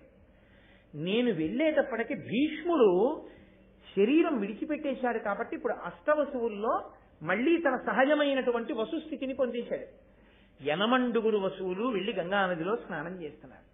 స్నానం చేస్తూ వాళ్ళు మాట్లాడుకుంటూ, మన యనమండుగురులో ఒకడైనటువంటి వసువు ఈ భీష్ముడిగా భూమి మీద పుట్టాడు, మహాధర్మాత్ముడై నడయాడాడు. అటువంటి భీష్ముడిని శిఖండిని అడ్డుపెట్టి బాణములు కొట్టి పడగొట్టాడు అర్జునుడు. అంత అపచారం చేసి భీష్ముడిని పడగొట్టాడే మన తోటి వసువుని. ఆ అర్జునుడిని ఎందుకు విడిచిపెట్టాలి? అర్జునుడు మాడిపోయేటట్టుగా శాపవాక్కు విడిచిపెడదాం వసువులు అందరం అని వాళ్ళు అనుకుంటుంటే గంగానదిలోంచి గంగాదేవి పైకొచ్చింది. ఏమమ్మా, నీ కడుపున పుట్టాడు గాంగేయుడై భీష్ముడు, అంత కష్టపడి విద్య నేర్పించావు, తల్లి కోసం భీష్మ ప్రతిజ్ఞ చేసి పెళ్లి మానేశాడు, తండ్రి కోసం రాజ్యాన్ని వదులుకున్నాడు. అటువంటి ధర్మాత్ముణ్ణి అర్జునుడు శిఖండిని ఎదురుపెట్టి బాణప్రయోగం చేసి పడగొట్టాడు. అటువంటి అర్జునుణ్ణి ఘోరమైన వాక్కుల చేత శపిద్దాం అనుకుంటే మాడి పడిపోయేటట్టుగా శపించమా అని అడిగారు వాళ్ళు. ఆవిడంది తప్పే, నా కొడుకుని గాంగేయుడిని అలా పడగొట్టాడు అర్జునుడు, కాబట్టి మీరు శపించండి అది. ఇది వింది ఉలూచి. గంగా స్నానానికి వెళ్ళిన ఉలూచి విని ఎక్కడ తన భర్తని శపిస్తారోనని బెంగ పెట్టుకుని పరిగెత్తుకుంటూ అంతఃపురానికి వెళ్ళి తన తండ్రి కాళ్ళ మీద పడి, నాన్నగారండి ఎలాగైనా మీ అల్లుండి రక్షించండి అని. అంటే ఆయన పరిగెత్తుకుంటూ గంగ ఒడ్డుకు వెళ్ళేటప్పటికి వసువులు అక్కడే ఉన్నారు. ఆయన వాళ్ళని పట్టుకుని ప్రాధేయపడ్డాడు, నా అల్లుడు కదా, నా కూతురు 5వ కదా, అందుకు మిమ్మల్ని అడుగుతున్నాను, అర్జునుడు పడిపోకుండా ఏ ప్రాయశ్చిత్తం చేసుకుంటే బతుకుతాడని అడిగాడు. అర్జునుడు చేసిన పాపం పోవాలంటే ఒక్కటే, కొడుకు చేతి బాణపు దెబ్బకి నేల మీద పడిపోవాలి, చచ్చిపోయినంత మూర్ఛా పొందేయాలి. అంత పెద్ద దెబ్బ తిని పడిపోతే ఆనాడు ఆయన చేసిన పాపం పోతుంది. కాబట్టి అభిమన్యుడు చచ్చిపోయాడు యుద్ధంలో. ఇప్పుడు బభ్రువాహనుడి చేతిలో పడిపోవాలి. కారణజన్ముడు అందుకే పుట్టాడు మణిపురంలో. అప్పటిదాకా కొడుకులు ఉన్న చోట ఆడపిల్ల పుట్టడానికి కారణం అది. చిత్రాంగద కడుపున పుట్టిన వాడికి చేతిలో పడిపోవాలి. అలా పడిపోతే ఆయన పాపం పోతుంది, మేము ఇంక చెప్పించామన్నారు. ఇంత అర్జునుడు పడిపోయాడు కదోసారి అని. అందుకని నిన్ను బ్రతికించుకోవడం కోసమని ఇతను యుద్ధం చేయకుండా వెళ్ళిపోతుంటే రెచ్చగొట్టి యుద్ధానికి తీసుకొచ్చి మాయ చేసి బాణమునకంత వేగము కల్పించి నీ గుండెల్లోంచి దూసుకుపోయేటట్టు చేసి నీవు మరణించినంత స్థితిని పొంది నేల మీద పడిపోయేటట్టు చేసి మళ్లీ నిన్ను బతికించుకోవడానికి మణిచేత నిన్ను బతికించి నీకు స్వస్థత కలిగాక, అమ్మయ్యా నీ పాపం పోయింది, ఇప్పుడు నిన్ను వసువులు శపించరు అని నిన్ను దక్కించుకున్నానయ్యా అంటాడు. అర్జునుడు ఎంతో సంతోషించాడు. ఇందుకు కలిపింది అమ్మవారు. నేను అందుకే మీతో తరచు చెప్తుంటాను, ఎవడు ధర్మమును పట్టుకున్నాడో వాడికి ఈ రోజు వచ్చే ఆపద కాదు, వాడు ధర్మమును పట్టుకుని ఉన్నందుకు వాడికి 25 సంవత్సరాల తర్వాత వచ్చే ఆపదని తొలగించడానికి కావలసిన ప్రణాళికకి సంబంధించిన పునాదిని ఇవాళ వేస్తుంది పరదేవత. ధర్మం ఒక్కటి పట్టుకోవడం వస్తే చాలు. అది కాకుండా నువ్వు ఎన్ని పట్టుకున్నా నీ ఆపదలు తొలగేవి కావు. నీకు ఈశ్వరానుగ్రహ రూపంలో అన్నీ కలిసి రావడము అన్నది దేనివల్ల అంటే కేవలం నువ్వు పట్టుకున్న ధర్మం వల్ల పరదేవతానుగ్రహం. అందుకని ఉలూచితో అమ్మవారు కలిపింది. కలిపి ఆ ఇరావంతుడి జన్మించేటట్టు చేసి ఈ ఉలూచి యొక్క అనుగ్రహం చేతనే అంత గబగబా వెళ్ళగలిగింది. కాబట్టి ఇక్కడ బభ్రువాహనుడు వెనక్కి వెళ్ళిపోతున్నాడని తెలుసుకోగానే నాగలోకం నుంచి రాగలిగింది, మణిని తెచ్చి బతికించగలిగింది. కాబట్టి 12 నెలలు తీర్థయాత్ర అన్న మిషతో ధర్మానికి కట్టుబడి వెళ్ళాడు. కాబట్టి ఈయన్ని మరింత బలవంతుణ్ణి చేస్తోంది అమ్మవారు. అందుకనటు ఉలూచితో వివాహం చేయించింది, ఇటు చిత్రాంగదతో వివాహం చేయించింది, ఇక్కడ బభ్రువాహనుడు పుట్టేటట్టు చేసింది. అందుకే మహాభారతంలో ఉలూచి ఒక పెద్ద మెరుపు. ఆవిడ 2 పర్వాల్లో కనపడుతుంది. కానీ నేను ఇలా పడగొట్టించి ఉండకపోతే వసువుల శాపానికి నువ్వు పడిపోదు. 2 తాతగారైన భీష్ముణ్ణి అలా పడగొట్టినందుకు నువ్వు నరకలోకానికి వెళ్ళిపోదు. వసువులే చెప్పారు, నువ్వు స్వర్గానికి వెళ్ళేటట్టు నీ శరీరం పడిపోయిన తర్వాత నువ్వు భయంకరంగా పడిపోకుండా ఉండేటట్టు నిన్ను కాపాడుకున్నాను అందావిడ. అంత గొప్ప ఆఖ్యానము కనపడకుండా ఆదిపర్వంలో తిరుగుతుంది. ఆదిపర్వం అంతా పునాది, ఆది మొదలు పునాది, దీని మీదే మిగిలిన సౌధం అంతా ఉంటుంది. అందుకే భారతంలో మిగిలిన పర్వాల్లో ఉన్న విశేషాలన్నీ వచ్చి ఆది పర్వంలోకి సమన్వయం అయిపోతూ ఉంటాయి. అసలు ఇంకా యథార్థం మాట్లాడాలంటే వినతా కద్రువుల కదే పెద్ద పునాది, దాని మీదే మిగిలిన భారతం అంతా నిలబడింది. అక్కడ అసూయ, అక్కడ దెబ్బలాట్లు, అన్నదమ్ముల కలహాలు, గరుత్మంతుడు, పాములు, అదే పెద్ద కథ అయి కురుపాండవుల కథగా మారిపోయింది. కాబట్టి చాలా సంతోషించాడు. అశ్వమేధ పర్వంలో చూసుకోండి అదంతాను. ఇక్కడ మీరు బభ్రువాహనుడు పుట్టినట్టు మాత్రమే తెలిసినట్టు ఉండాలి, మిగిలినంతా తెలియనట్టు ఉండాలన్నమాట అశ్వమేధ పర్వం వినే వరకు. అందుకని మిమ్మల్ని ఎవరన్నా అడిగినా ఏమో అవన్నీ మాకు ఎలా తెలుస్తాయండి, అశ్వమేధ పర్వం మేము వినలేదుగా అనాలన్నమాట. కాబట్టి ఇప్పుడు ఆ అర్జునుడు వెళ్ళి సౌభద్ర తీర్థము అనబడేటటువంటి ఒక తీర్థంలో స్నానం చేయబోయాడు. సముద్రపు ఒడ్డున ఉన్న 5 తీర్థాలవి. అక్కడ ఉన్నటువంటి బ్రాహ్మణులు అన్నారు, ఋషులు అందులోకి వెళ్ళవద్దు, దిగవద్దు అన్నారు. ఎందుచేత దిగవద్దు అన్నాడు. అందులో పెద్ద పెద్ద మొసళ్ళు ఉన్నాయి, ఆ మొసలి పట్టుకుంటే చచ్చిపోతారు. కాబట్టి ఎవ్వరూ అక్కడ స్నానం చెయ్యరు, కాబట్టి నువ్వు దిగద్దు అన్నారు. ఆయన అన్నాడు, నేను క్షత్రియుడు, నేను మొసలి పట్టుకుంటుందని భయపడ్డా ఏమిటి, కాబట్టి నేను స్నానం చేస్తానని వెళ్ళి స్నానం చేశాడు. స్నానం చేస్తుంటే ఒక పెద్ద మొసలి వచ్చి ఆయన కాలు పట్టుకుని ఈడుస్తాం. ఆయన వెంటనే మొసల్ని ఈయన పట్టుకుని పైకెత్తేసి గిర్ర గిర్ర గిర్ర గిర్ర తిప్పి ఒడ్డుకు విసిరి పారేశాడు. విసిరి పారేయగానే అందులోంచి ఒక అందమైన స్త్రీ వచ్చింది. ఆవిడ పేరు వంద. ఆవిడ వచ్చింది, నేను కుబేరుడి యొక్క స్నేహితురాలు. నేను మిగిలిన 4 స్నేహితురాళ్లతో కలిసి ఒకానొకప్పుడు ఈ భూమండలం మీద ఒక పెద్ద పొదరింటి దగ్గర విహరిస్తున్నాం, ఒక ఉద్యానవనంలో. అందులో ఒక బ్రాహ్మణుడు ఏకాగ్ర దృష్టితో తపస్సు చేసుకుంటున్నాడు. ఏమిటో ఇంత తపస్సు చేస్తున్నాడు, ఈయన తపస్సు మనం పాడి చేయలేమా అనుకున్నాం. అదో అక్కర్లేని విషయాలు కొంతమందికి. కాబట్టి ఆ తపస్సు పాడు చేద్దామని ఏదో వాళ్ళ వగలన్నీ చూపించారు. ఆయనకి ఒళ్ళు మండి అన్నాడు, ఇంకోడేదో తపస్సు చేసుకుంటూ ఉంటే వాణ్ణి పాడు చేద్దామని మొసలి పట్టుకున్నట్టు పట్టుకున్నారు కాబట్టి 5 తీర్థముల యందు మొసళ్ళై పడి ఉండండి అన్నాడు. ఇప్పుడు వాళ్ళు హడిలిపోయి వచ్చి ఆయన కాళ్ళ మీద పడ్డారు. బ్రాహ్మణుడి కోపం ఎక్కువసేపు ఉండకూడదు కదా, మహాత్మా దోషం జరిగింది, మాకెప్పుడు మేము ప్రవర్తించినటువంటి ఈ ఉద్ధతి నుండి బయటపడేది, శాప విమోచనం ఎప్పుడు అని అడిగారు.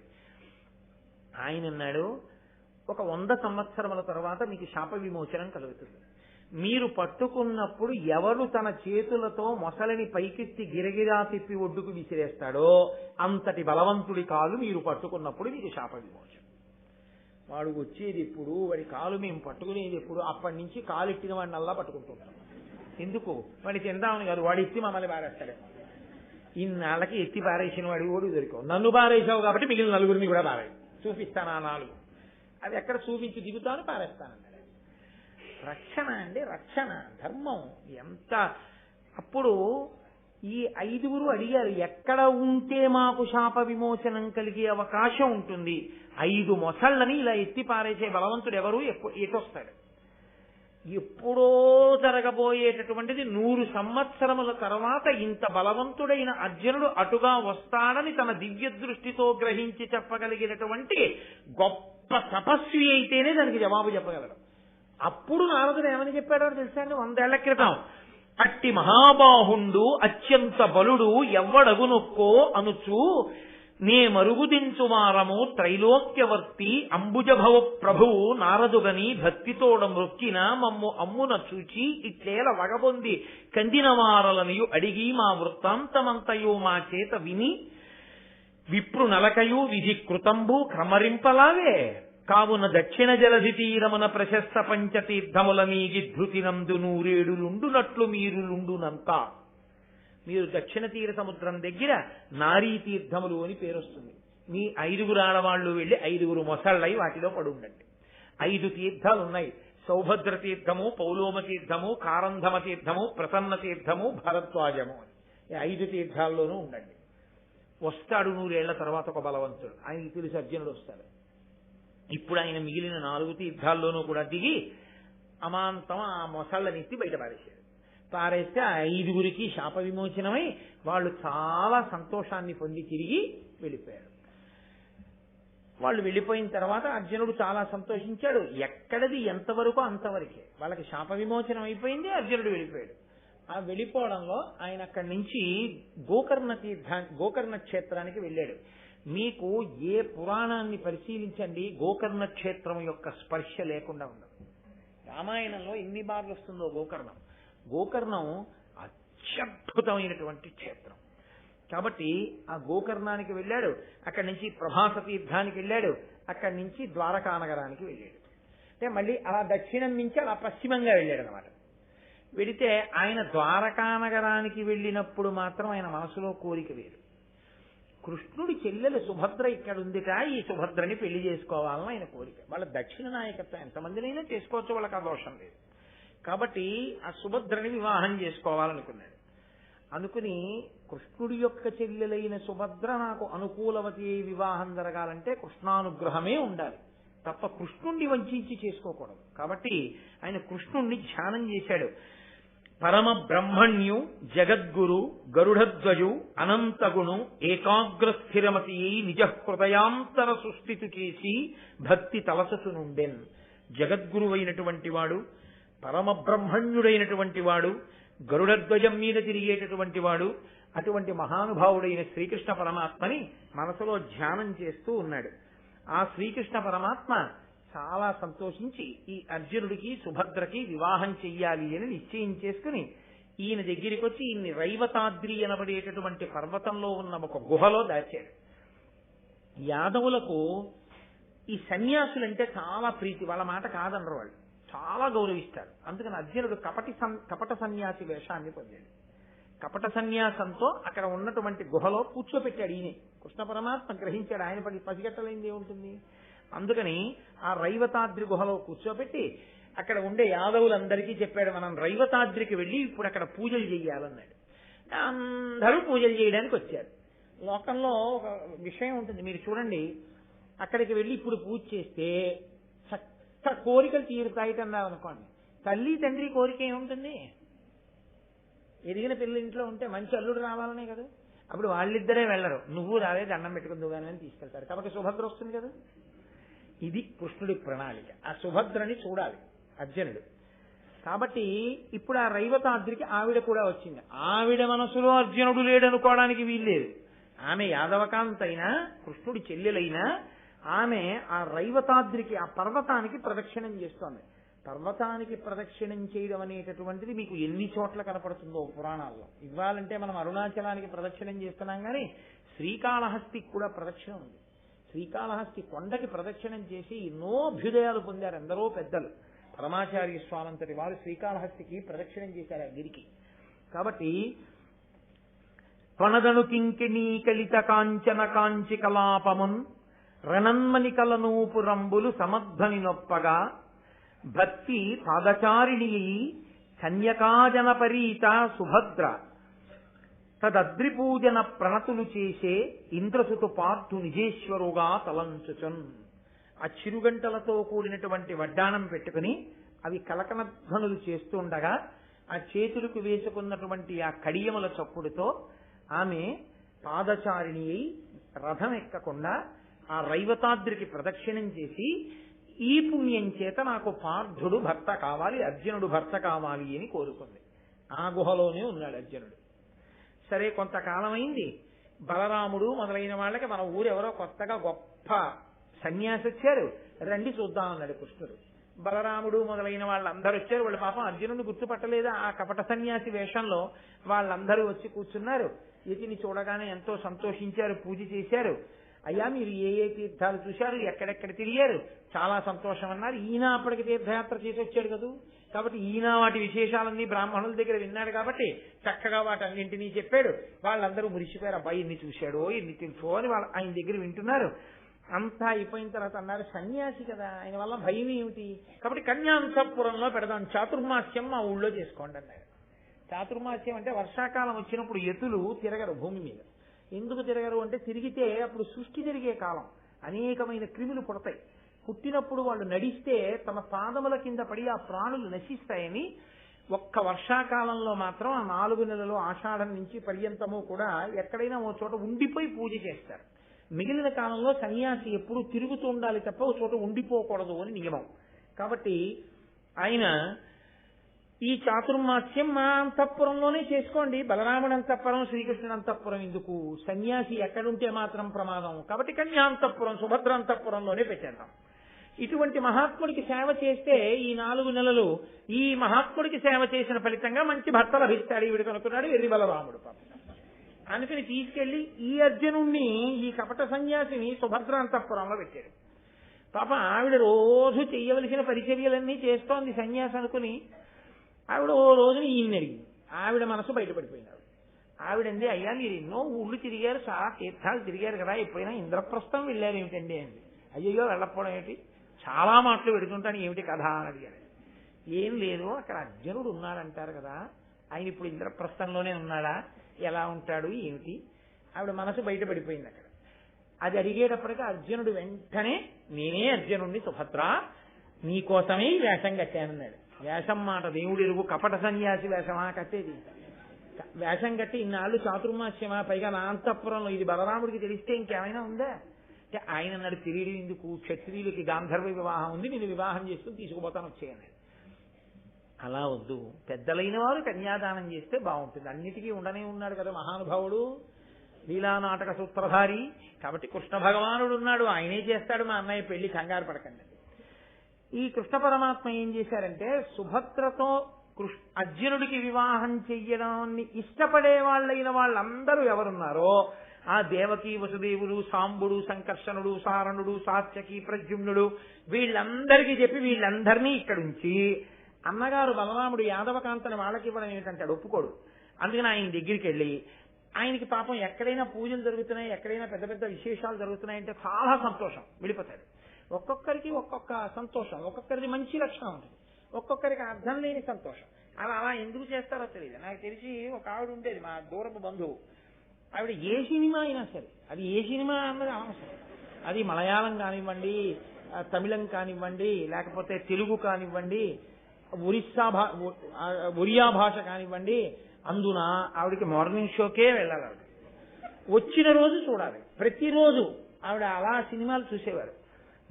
నేను ఎప్పుడైనా ఆవిడ్ని దీని కథ చెప్పు అని అడిగామనుకోండి, ఇందులోని మొదలుపెట్టి ఆవిడ ఇంకో దాంట్లోకి వెళ్ళిపోయేది. పాపం అన్ని చూడడంలో ఆవిడకి ఏ ఒకటి సరిగ్గా పూర్తిగా గుర్తుండేది కాదు. అదేంటి అలా, అది కాదు కదా, ఇంకో సినిమా చెప్పేస్తున్నాను అంటే ఎన్నని చెప్పను నాన్న, ఇన్ని చూడడంలో నాకు ఏమి గుర్తుండవనేది.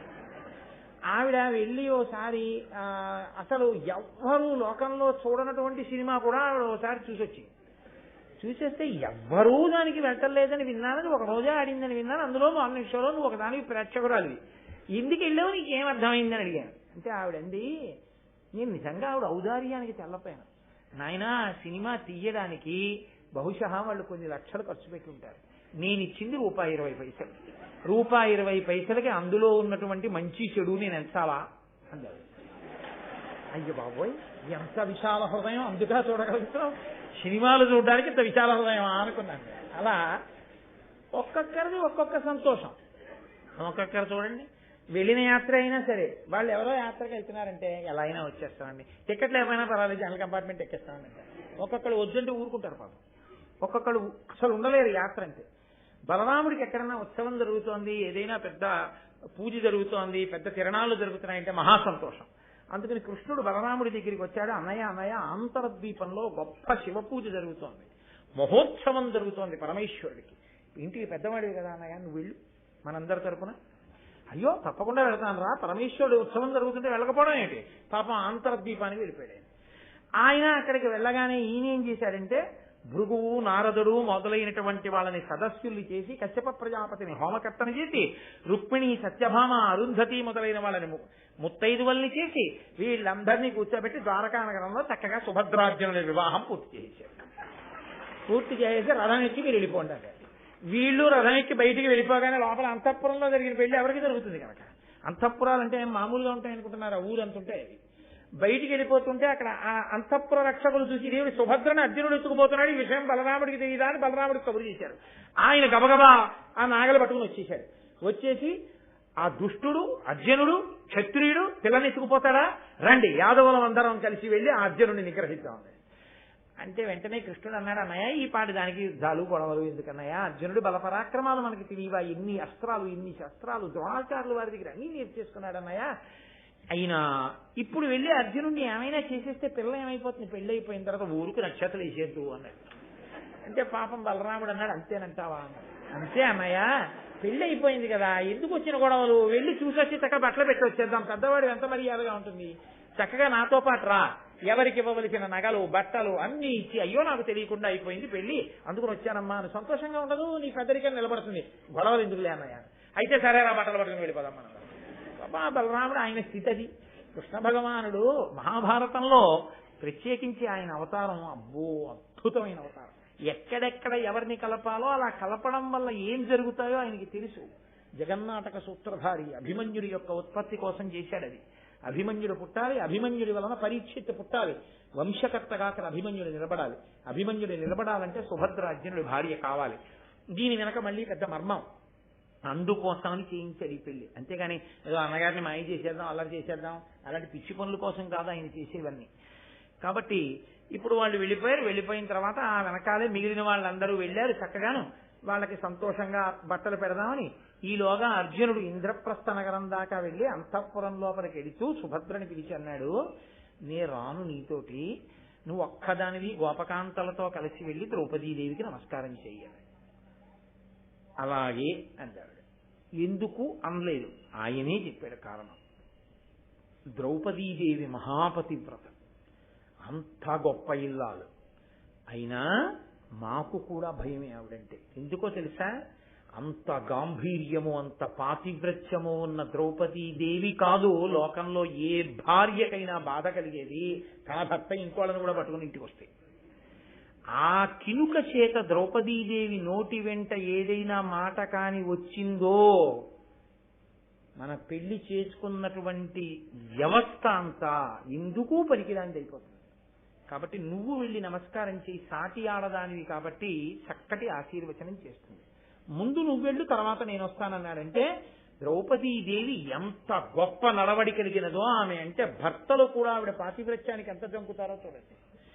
కాబట్టి ఇప్పుడు ఈవిడ వెళ్ళి నమస్కారం చేస్తే, పంకజాక్షి నీ పతి ప్రతిపక్ష వీర విజయుడయ్యడు, నీవును వీరపుత్ర జనని వగుమని దీవించే సంతసంబుతోడా వసుదేవ పుత్రి ఆ ద్రుపదపుత్రి.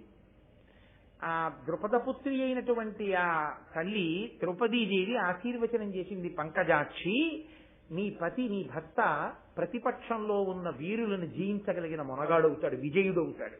ఆవిడ ఆశీర్వచనమే అసలు నిజానికి, అంత గొప్పవాడు కాదు. నీ కడుపున పుట్టినటువంటి వాడు వీరపుత్రుడవుతాడు, వంశకర్త అవుతాడు.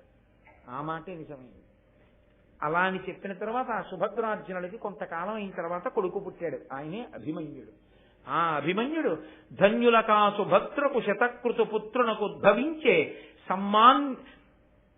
సమ్మాన్యయశుండు పుత్రుడు అభిమన్యుడు, వైన్య విభుండు అనన్య సామాన్య పరాక్రమ ప్రబల మాన్యుడు, పుణ్య చరిత్రుడు అన్య రాజన్య భయంకరుండు, రణశౌర్యుడు, పాండవ వంశకర్తయ్యి.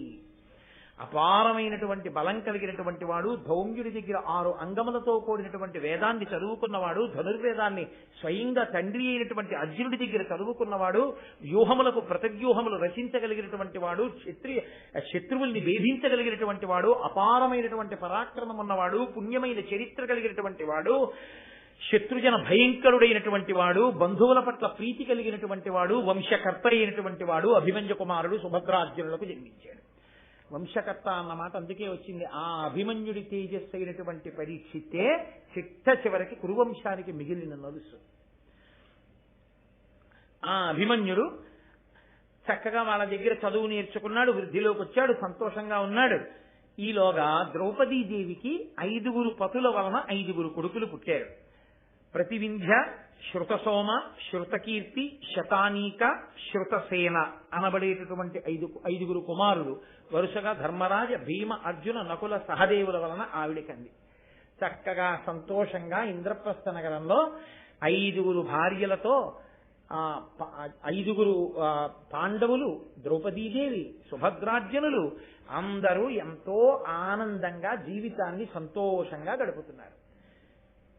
అంత సంతోషంగా గడుపుతున్నారన్న వార్త దగ్గర మళ్ళీ కొనసాగింపేందుకు అలా ఉండనివ్వండి, రేపు చూద్దాం. కాబట్టి రేపు సాయంకాలం 6:30 మళ్ళీ తిరిగి కలుసుకుని ఆదిపర్వాన్ని రేపు ఒక అత్యద్భుతమైన ఘట్టంతో రేపటితో ఆదిపర్వం పూర్తయిపోతుంది. రేపటితో ఆదిపర్వం పూర్తయిపోతుంది కాబట్టి ఈ సంవత్సరానికి ఈ దేవాలయంలో నేను ఈ వేసవి కాలంలో వసంత కాలంలో పెట్టుకున్న నియమం ప్రకారం చేసేటటువంటి ప్రసంగాలు ఏవైతే ఉన్నాయో అందులో అంతర్భాగంగా భారతం ఆదిపర్వం మీద ప్రసంగాలతో రేపటితో ఈసారికి నేను చేస్తున్న ప్రసంగాల పరంపర కూడా పూర్తయిపోతుంది. మళ్లీ ప్రసంగాలు ఈశ్వరుడు ఎప్పుడు ఆదేశిస్తే అప్పుడు. మంగళాశాసనపరై మదాచార్య పురోగమై సర్వైశ్చ పూర్వైరాచార్యై సత్కృతాయాస్తు మంగళం. మంగళం కోసలేంద్రాయ మహనీయ గుణాత్మనే చక్రవర్తి తనూజాయ సర్వభౌమాయ మంగళం. ఉమాకాంతాయ కాంతాయ కామితార్థప్రదాయినే శ్రీగిరీశాయ దేవాయ మలినాథాయ మంగళం. కరచరణకృతం వా కర్మవాక్కాయజం వా శ్రవణనైనజం వా మానసం వాపరాధం విహితం వా సర్వమేత్తక్షమస్వ. శివ శివ కరుణాబ్ధే శ్రీ మహాదేవ శంభో. సర్వం శ్రీ ఉమామహేశ్వర పరబ్రహ్మార్పణమస్తు. స్వస్తి.